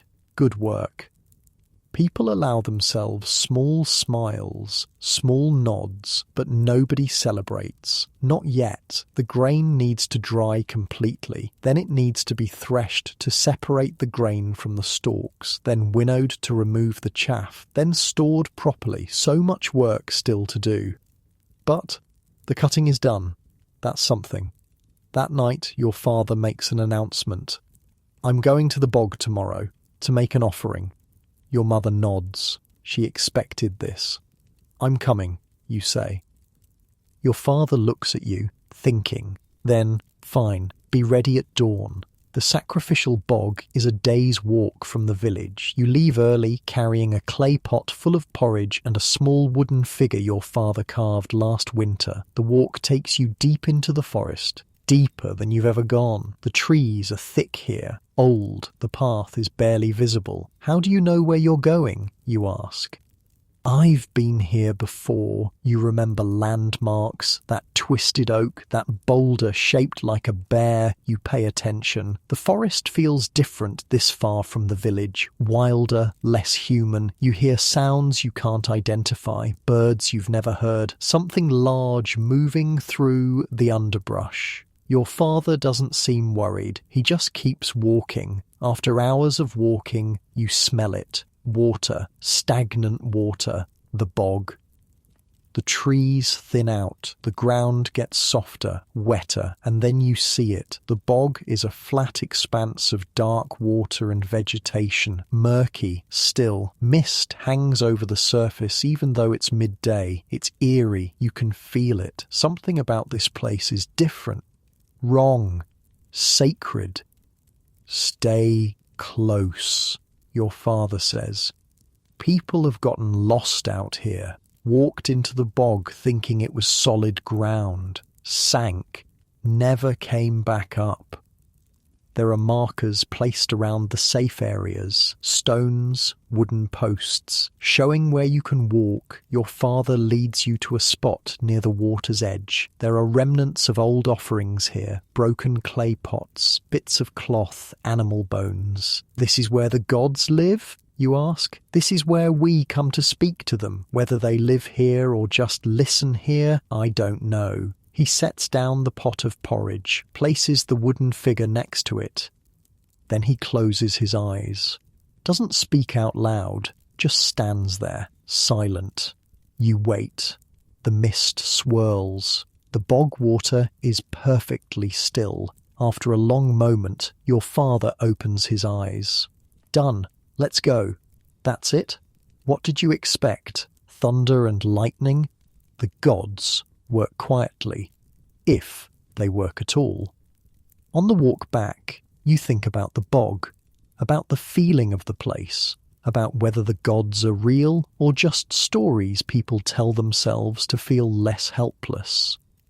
You don't ask your father. Some questions don't have answers. You make it back to the village just before dark, exhausted, hungry, but somehow lighter, like leaving the offering helped, even if it was just psychological. That night, your mother makes a special meal. Not special by your modern standards, but special for here. She used some of the honey she'd been saving, made sweet bread. Your little brother's eyes go wide when he sees it. Honey bread? Forgetting the harvest cut, your mother says. We earned it. The bread is amazing, sweet and rich, and unlike anything you've tasted in weeks, you savour every bite. Your father tells the family about the bog, about the offerings there, about the old stories. My grandfather said that in bad winters they used to offer more than food, he says quietly. Your mother gives him a look, not in front of the children. But you know what he means. In the worst times when nothing else worked, they offered people sacrifices to make the gods bring spring early, bring warmth, bring hope. You don't want to think about how desperate you'd have to be to do that, to decide that killing someone might save everyone else. But you understand it. In a horrible way, you understand it. When your choice is everyone dies or one person dies, the math is brutal but simple. Your little sister changes the subject. Tell us about the ships at the marketplace. You describe them, the tall masts, the sails, the way they looked against the water. Your brother listens with wide eyes. I want to go on a ship someday. Maybe you will, your mother says, but she doesn't sound convinced. Most people here never travel more than a day's walk from where they were born. Ships are for traders, raiders, rich people, not for farmers' children. The fire burns low. Your father adds more wood. The smoke swirls up toward the roof like always. Outside, you hear the night watch calling to each other, making sure everyone's still there, still safe. The strangers haven't been seen in over a week. Maybe they moved on. Maybe they were never a threat. Or maybe they're just waiting. Your father seems to be thinking the same thing. Eric wants to send scouts, he says to your mother, track the strangers, see where they went. That's asking for trouble. so is sitting here wondering when they'll attack. If they attack, we don't know they're hostile. Armed men watching villages? What else would they be? Your mother doesn't answer. Neither option is good. Wait and potentially get attacked, or go looking and potentially start a fight. Rock in a hard place. The chief will decide tomorrow. Either way, the village needs to be ready. You lie in your straw pile that night, thinking about the bog, about the offerings, about the strangers, about how fragile everything is, how one bad harvest, one raid, one angry god could end everything. But you're still here, still alive. The harvest was cut. The grain is drying. Tomorrow, you'll start threshing, separating the grain from the stalks. More back-breaking work. But it's work that means survival. Work that means eating this winter. You'll take it. The smoke in the longhouse is thick tonight. Your eyes water. Your throat burns a little. But you're used to it. You don't even notice anymore. Not really. This is just life. Smoke and hard work and constant vigilance and small victories celebrated with honey bread. Your little brother is already asleep. Your sister is drowsing. Your parents are talking quietly by the fire. Normal, safe for now. You close your eyes. Let the sounds of home wash over you. The crackling fire, your family breathing, the wind outside. Unlike your soft bed back in your real time, this straw pile is uncomfortable and scratchy. The smell of smoke is in everything. The fear of winter, of raiders, of failed harvests is always there. But this is real. This is honest. This is life without the cushion of modern civilization. Raw, hard, beautiful in its own brutal way. You're learning what it really means to survive, what it costs, what it takes. And tomorrow you'll learn more. You'll work more, fight more, survive more. One day at a time. That's all anyone can do. One day, then another, until you can't anymore. Your breathing slows. Your body relaxes into the straw. The fire dims. The house darkens. The village settles into sleep. Still alive, still fighting, still here for one more night, and tomorrow you'll fight for one more day. That's the deal, that's the bargain, that's life. You accept it, you embrace it, you live it, because there's no other choice. And honestly, you wouldn't want one. This is hard, yeah, but it's yours. Your life, your family, your village, worth fighting for, worth surviving for, worth everything. Sleep comes slowly, then all at once. You dream of fields, of grain, of work, of home. The threshing starts 2 days later. The grain has dried enough. Now you need to separate the actual grain from all the stalks and chaff. This is somehow even more tedious than cutting it. You lay the bundled grain on a flat piece of ground. Then you beat it. Just beat it with sticks until the grain falls out. Sounds simple. It's not. You and Rolf and a few other kids spend the entire morning whacking grain bundles. Your arms hurt. The chaff gets in your eyes, your mouth, your hair. You're covered in dust. This is the worst, Rolf mutters. Better than starving. Yeah, still the worst. The grain that falls out gets collected in baskets. Later, someone will winnow it, toss it in the air so the wind blows away the chaff and the heavier grain falls back down. Everything here has steps, multiple steps. Nothing is ever just done. There's always another phase, another process. By afternoon, you've threshed maybe a quarter of what needs doing. This is going to take days, maybe weeks. But at least the work is rhythmic, almost meditative. Whack, whack, whack, collect the grain, repeat. Your mind wanders. You think about the bog, about the still water and the mist, about whether your father's offering made any difference. You think about the strangers, about whether they're still out there, watching. You think about winter, about whether the grain you're threshing right now will be enough. Stop daydreaming, your mother calls. Keep working. Right. Back to it. Whack, whack, whack. The women are winnowing the grain you've already threshed, tossing it into the air. The chaff blows away in the breeze. The grain falls into large clay pots. Those pots will be sealed and stored, kept in the long houses along the walls. That grain is life.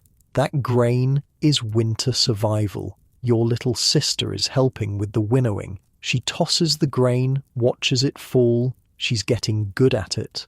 The motion becomes natural for her. Your little brother, meanwhile, has found a patch of dirt and is making mud pies. He's supposed to be helping, but nobody has the energy to yell at him right now. He's 5. Let him play while he still can. The chief walks through the working area, observing, making sure everything is going smoothly, making sure nothing is wasted. He stops near your father. They talk in low voices. You can't hear what they're saying, but your father's face is serious, probably about the strangers. Later, after the workday ends, the chief calls a meeting. Again, 3rd one this month. Everyone gathers in the centre of the village, tired, dirty, ready for dinner. But this is important. The chief stands where everyone can see him. The scouts found tracks, 2 riders heading north. Away from here, people murmur, relief mostly. They're gone? Someone asks. For now, could come back, could be scouting a route for a larger force. We don't know. The relief fades a bit. We stay alert, the chief continues. Watch stays doubled. Everyone keeps weapons close, but we're not hunting them. Not yet. Eric, the warrior trainer, looks disappointed. He wanted action, wanted to track them down. But the chief is being smart. Don't start a fight you don't have to fight. Save your energy for defending, not attacking. The meeting ends. People disperse, heading home for dinner and rest. Your family eats together like always. Bread, some dried fish, a bit of the precious cheese. The meal is quiet. Everyone's tired. Your father looks thoughtful. The tracks could mean anything. They're gone. That's good, your mother says. Or they know exactly where we are now. They're reporting back. Your mother doesn't argue. He might be right, but worrying won't change anything. So you eat, you rest, you prepare for tomorrow's work. After dinner, your family sits around the fire. This is the peaceful part of the day. The work is done, the house is warm, the fire is bright. Your father carves while he sits, working on a new wooden cup. He shapes it slowly, carefully, shaving off thin curls of wood with his knife. Your mother is mending clothes. There's always something that needs mending. A tear here, a worn spot there. She sews in the firelight, her needle moving in steady rhythm.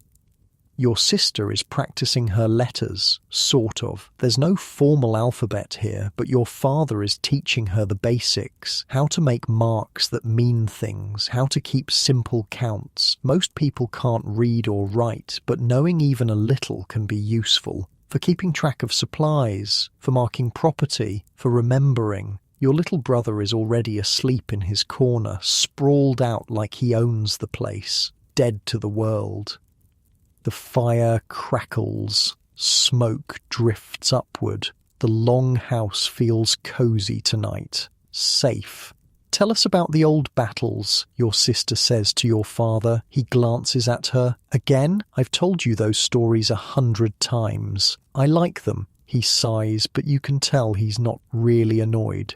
He likes telling the stories too. All right. Which one? The one where grandfather fought the chief from across the fjord.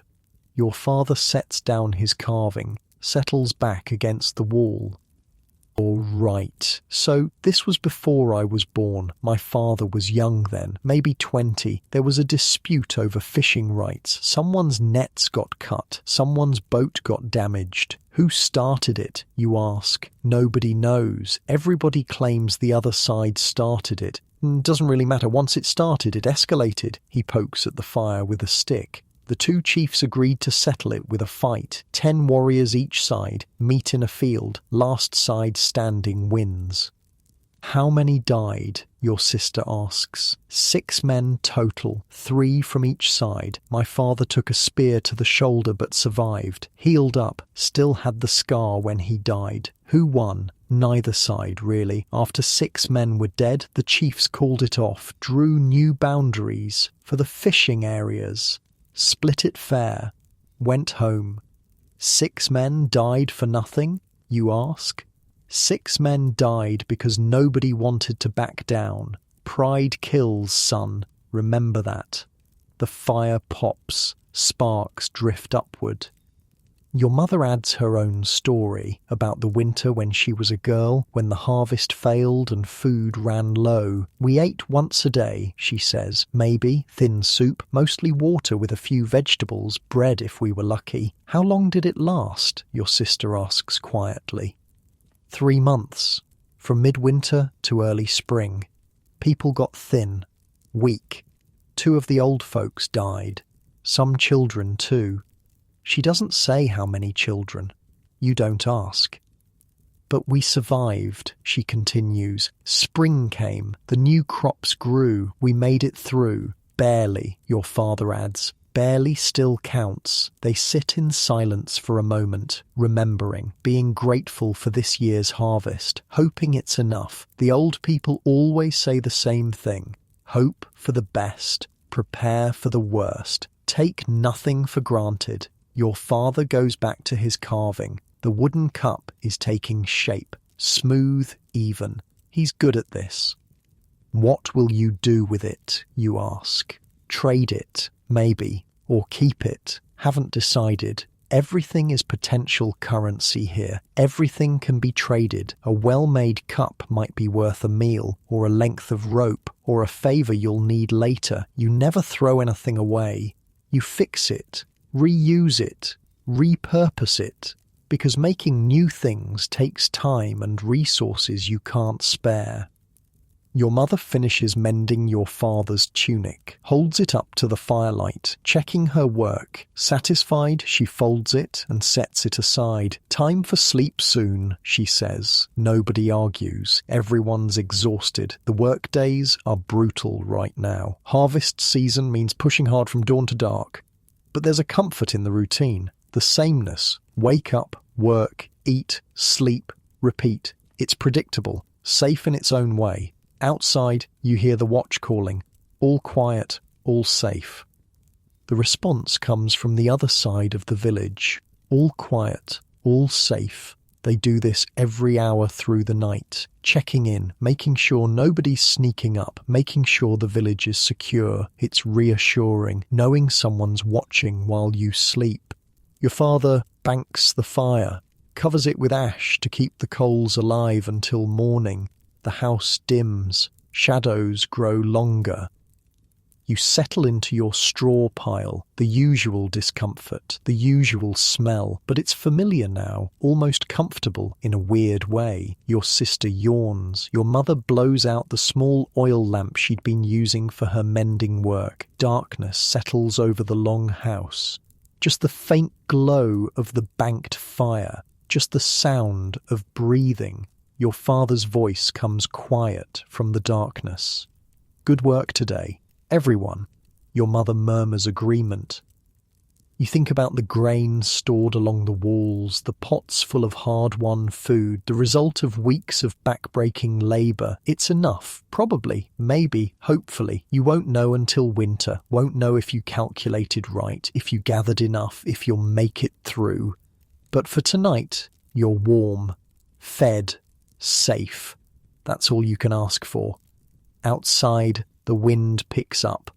Autumn is coming. You can feel it in the air. The days are getting shorter. The nights cooler. Winter is always coming, always lurking, always waiting, but you're ready as you can be. The grain is harvested, the meat is preserved, the firewood is stacked, the house is repaired. You did everything right, everything you could. Now it's up to the gods, and luck, and the weather, and 100 other things you can't control.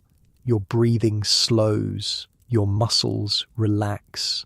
The ache from the day's work fades into the background. Sleep pulls at you, warm and heavy and irresistible. The last thing you hear is your father's quiet breathing, steady, calm, the sound of someone who's done this 1,000 times, who knows how to survive, who'll teach you everything he knows. You're lucky, luckier than you realize. You have family, shelter, food, knowledge. You have a fighting chance. That's all anyone gets here, a fighting chance. You take it, you live it, you survive it, one day at a time, one night at a time, just like this. The darkness is complete now, the fire just barely glowing, the smoke hanging thick in the air. But you don't notice. You're already drifting, already falling into sleep. Tomorrow will bring more work, more threshing, more winnowing, more preparing. But tomorrow is tomorrow. Tonight you rest. Tonight you're safe. Tonight you're home. And that's enough. More than enough. Everything you need. Your eyes close, your breathing deepens. The village sleeps around you, 40 people in their long houses, all surviving together, all fighting together, all making it work somehow against all odds. You sleep deep and dreamless, the sleep of the exhausted, the sleep of the grateful, the sleep of the survivor. And outside, the watch keeps calling, all quiet, all safe, all through the night, protecting, watching, guarding, while you sleep, while you rest, while you gather strength for tomorrow, for winter, for whatever comes next. The fire dims, the night deepens, the village rests, still alive, still fighting, still here. The grain is finally stored, every last kernel, sealed in clay pots, lined up along the walls of every long house in the village, heavy pots that represent months of survival. You stand back and look at them, dozens of pots, full of grain, food for the winter. It's done. Your father stands next to you, also looking. He doesn't say anything, just nods once, satisfied. Your mother runs her hand along the top of one pot, like she's making sure it's real, that it's actually there. Enough? You ask quietly. We'll find out, your father says, but he doesn't sound worried, just realistic. The harvest is in, the work is done. Now comes the waiting, the winter, the test. But for today, there's a kind of peace, a completion. The village feels different tonight. Lighter somehow, like everyone is breathing easier. The chief calls a gathering, not a meeting this time, just a gathering. The whole village in the centre as the sun sets. We did well, the chief says, simple words, but they carry weight. The harvest is in, we're prepared, we survived another year. People nod. Quiet satisfaction, no cheering, no celebration, just acknowledgement. Tomorrow we rest, the chief continues. One day, no work, just rest. This gets a reaction. People smile. A full day of rest is rare, almost unheard of. We earned it, the chief says. Enjoy it. The gathering breaks up slowly, people talking quietly, making plans for tomorrow's rest, what they'll do with a whole day of nothing. Your family heads back to the longhouse. Your little brother is practically bouncing. A whole day? Really? Really? Your mother confirms. Can I play all day? You can play all day. He runs ahead, already planning elaborate games with his wooden horse. That night, dinner feels different, special. Your mother makes a proper stew, uses some of the preserved beef, adds vegetables from the garden, seasons it with herbs she's been saving. It smells amazing, tastes even better. You eat slowly, savouring it. This might be the last good meal before winter rations start, before you're counting every bite, stretching supplies. But tonight, you eat well, you enjoy it. Your father tells more stories about his childhood, about learning to farm, about his own father teaching him everything he knows. I was terrible at first, he admits. Broke more tools than I used properly. Your grandfather had the patience of a saint. What happened to him? Your little brother asks. Died in a hard winter. I was 17, had to take over the farm, take care of my mother and sister. He pokes at the fire. Grew up fast that year. Your mother adds her own memories about learning to weave, to cook, to preserve food, skills passed down from her mother. I thought I knew everything, she says. Then I got married, moved here, realized I knew nothing. You figured it out, your father says. We figured it out. Together. They look at each other across the fire. A quiet moment. Years of partnership. Survival. Building a life. Your sister asks about the ships again. She's fascinated by them. The idea of travelling, seeing other places. Maybe someday I'll see one, she says. Maybe, your mother says gently, but life here is good too. Different doesn't always mean better. Your sister nods, but you can see it in her eyes. The wondering, the curiosity about what's out there. You understand. You feel it too sometimes, the sense that there's a bigger world beyond the forest, beyond the village.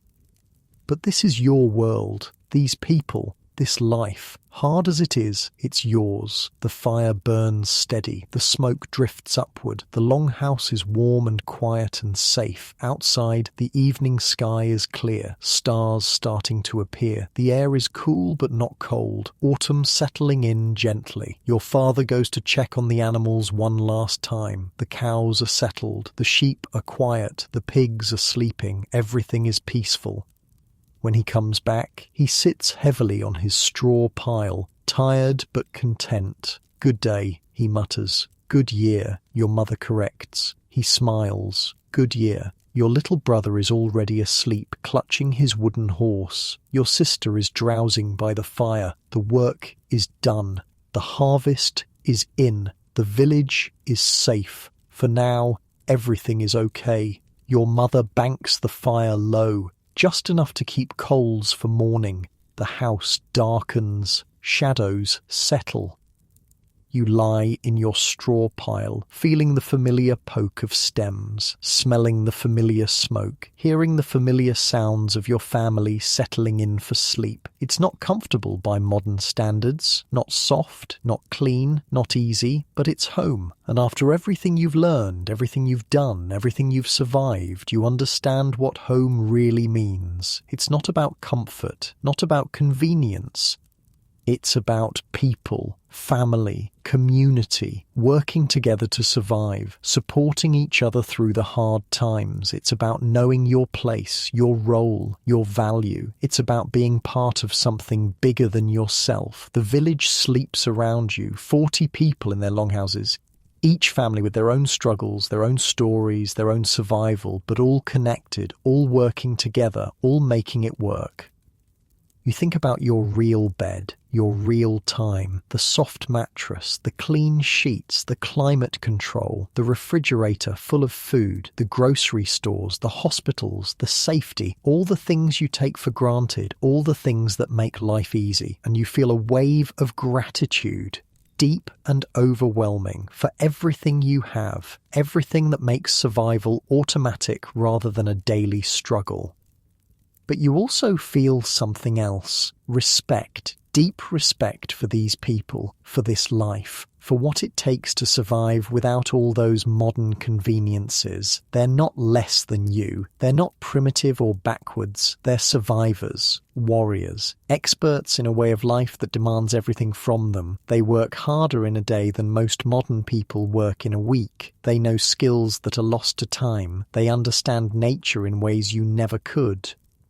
They live with uncertainty, with danger, with hardship, and they do it with grace, with strength, with community. The longhouse is quiet now, just breathing, just the crackle of dying embers, your father's steady breath, your mother's softer one, your siblings deeply asleep, safe, together, alive.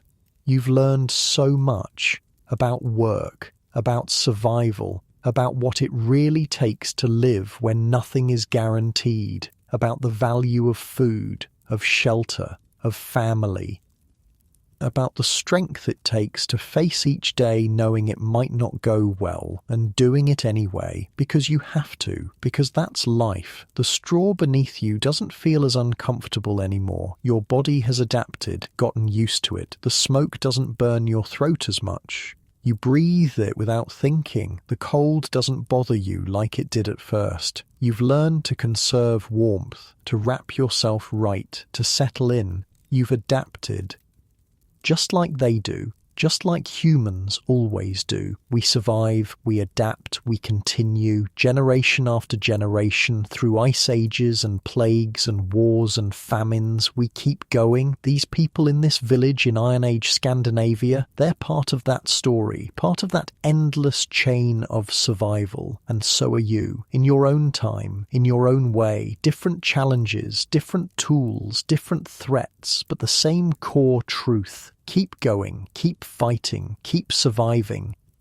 Your breathing slows, deepens, your muscles relax completely. The warmth from the fire, even banked low, surrounds you, holds you. Outside, the watch calls one last time. All quiet, all safe. The response echoes back. All quiet, all safe. And it is, for tonight, for this moment. All quiet, all safe. Your family breathing around you. The village sleeping peacefully, the harvest stored, the preparations complete, ready for whatever comes, together, strong, alive.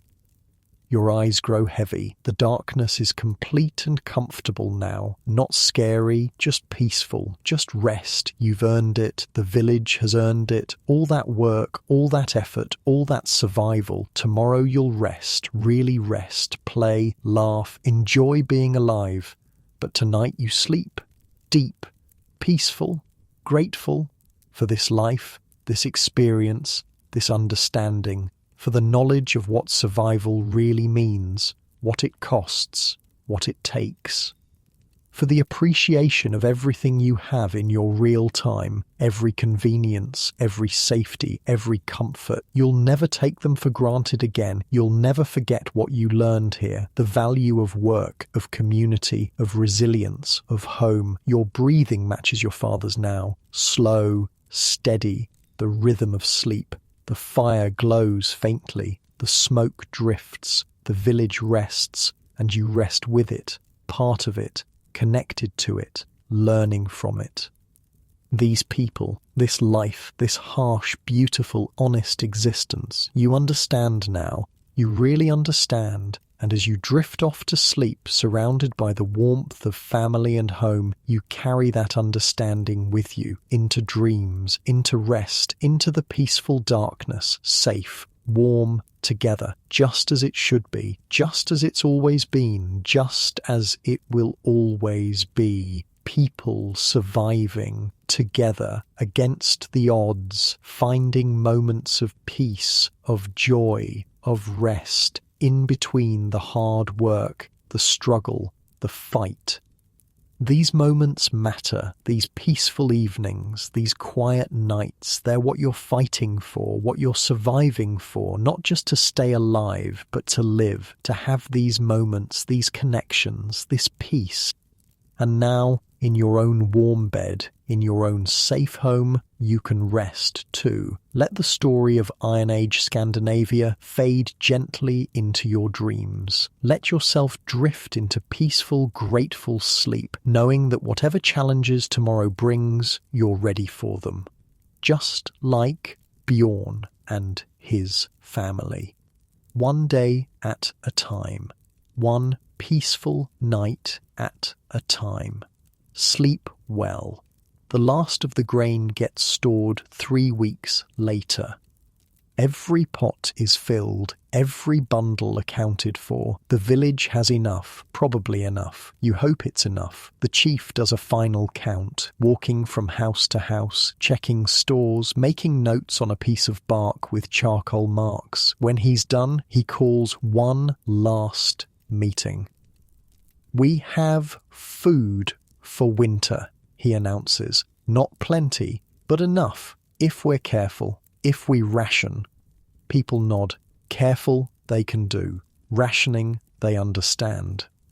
The new house is finished. The repairs are done. The firewood is stacked. More nods. We did good work, all of us. It's not a celebration, not quite, but there's satisfaction, relief. You made it. The harvest is in. Winter can come now. You're as ready as you'll ever be. That evening, your family shares a better meal than usual. Not fancy, but more food than you'd normally eat. A small celebration.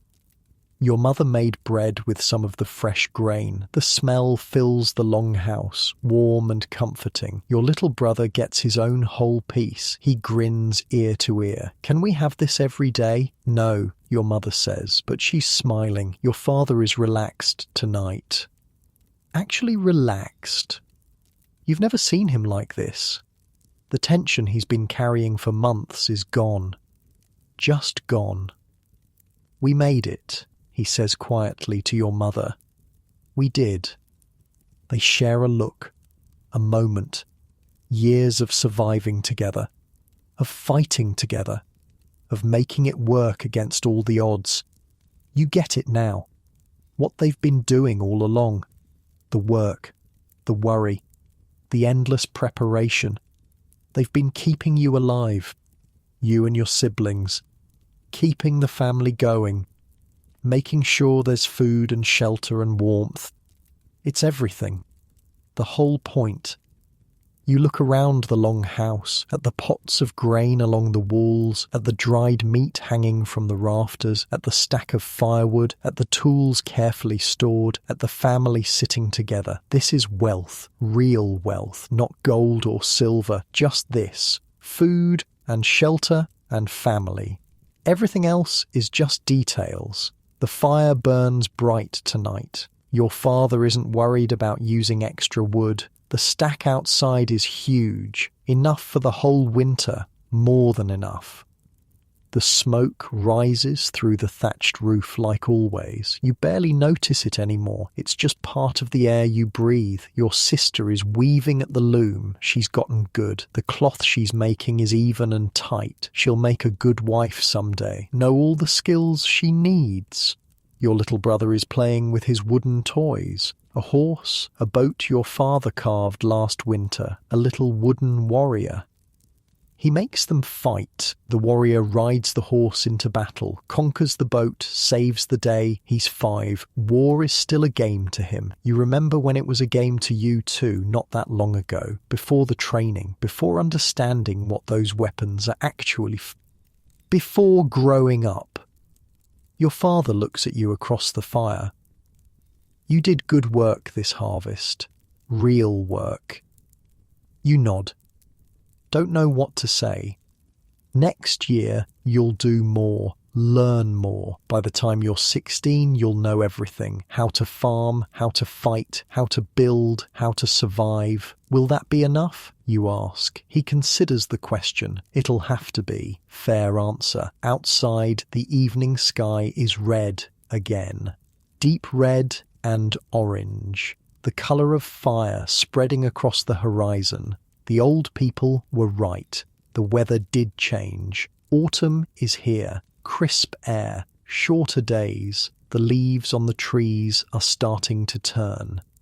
Soon it'll be winter, but you're ready. The village is ready. Let it come. Your mother tells a story while she works about when she was young, about meeting your father at a harvest gathering in another village. He was terrible at dancing, she says. Still am, your father admits.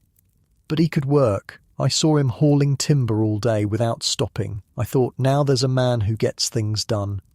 Romantic, you say. They both laugh. Real laughs. Warm and genuine. Romance is nice, your mother says, but survival is better. Your father keeps us alive. That's worth more than pretty words. Your father looks pleased, embarrassed but pleased. These are the moments that matter, not the big dramatic ones. Just this: family, fire, home. The village is quiet tonight, work is done, everyone is resting, enjoying the brief pause before winter hits. You can hear someone singing in another longhouse, a woman's voice, an old song about the sea, about ships and sailors and coming home. The melody drifts through the village, soft and haunting and beautiful. Your sister stops weaving to listen. Your brother stops playing. Even your parents pause, just listening, just being. The song ends. The village settles back into quiet. Just the wind, just the fires, just life. You think about everything that's happened, the grinding grain, the forest gathering, the marketplace, the training, the harvest, the bog, weeks and weeks of work, of learning, of surviving. You're different now, stronger, harder, more capable. You've learned what it really takes to live. What people had to do for thousands of years just to make it through another day. No grocery stores, no hospitals, no safety nets, just work, just skill, just community.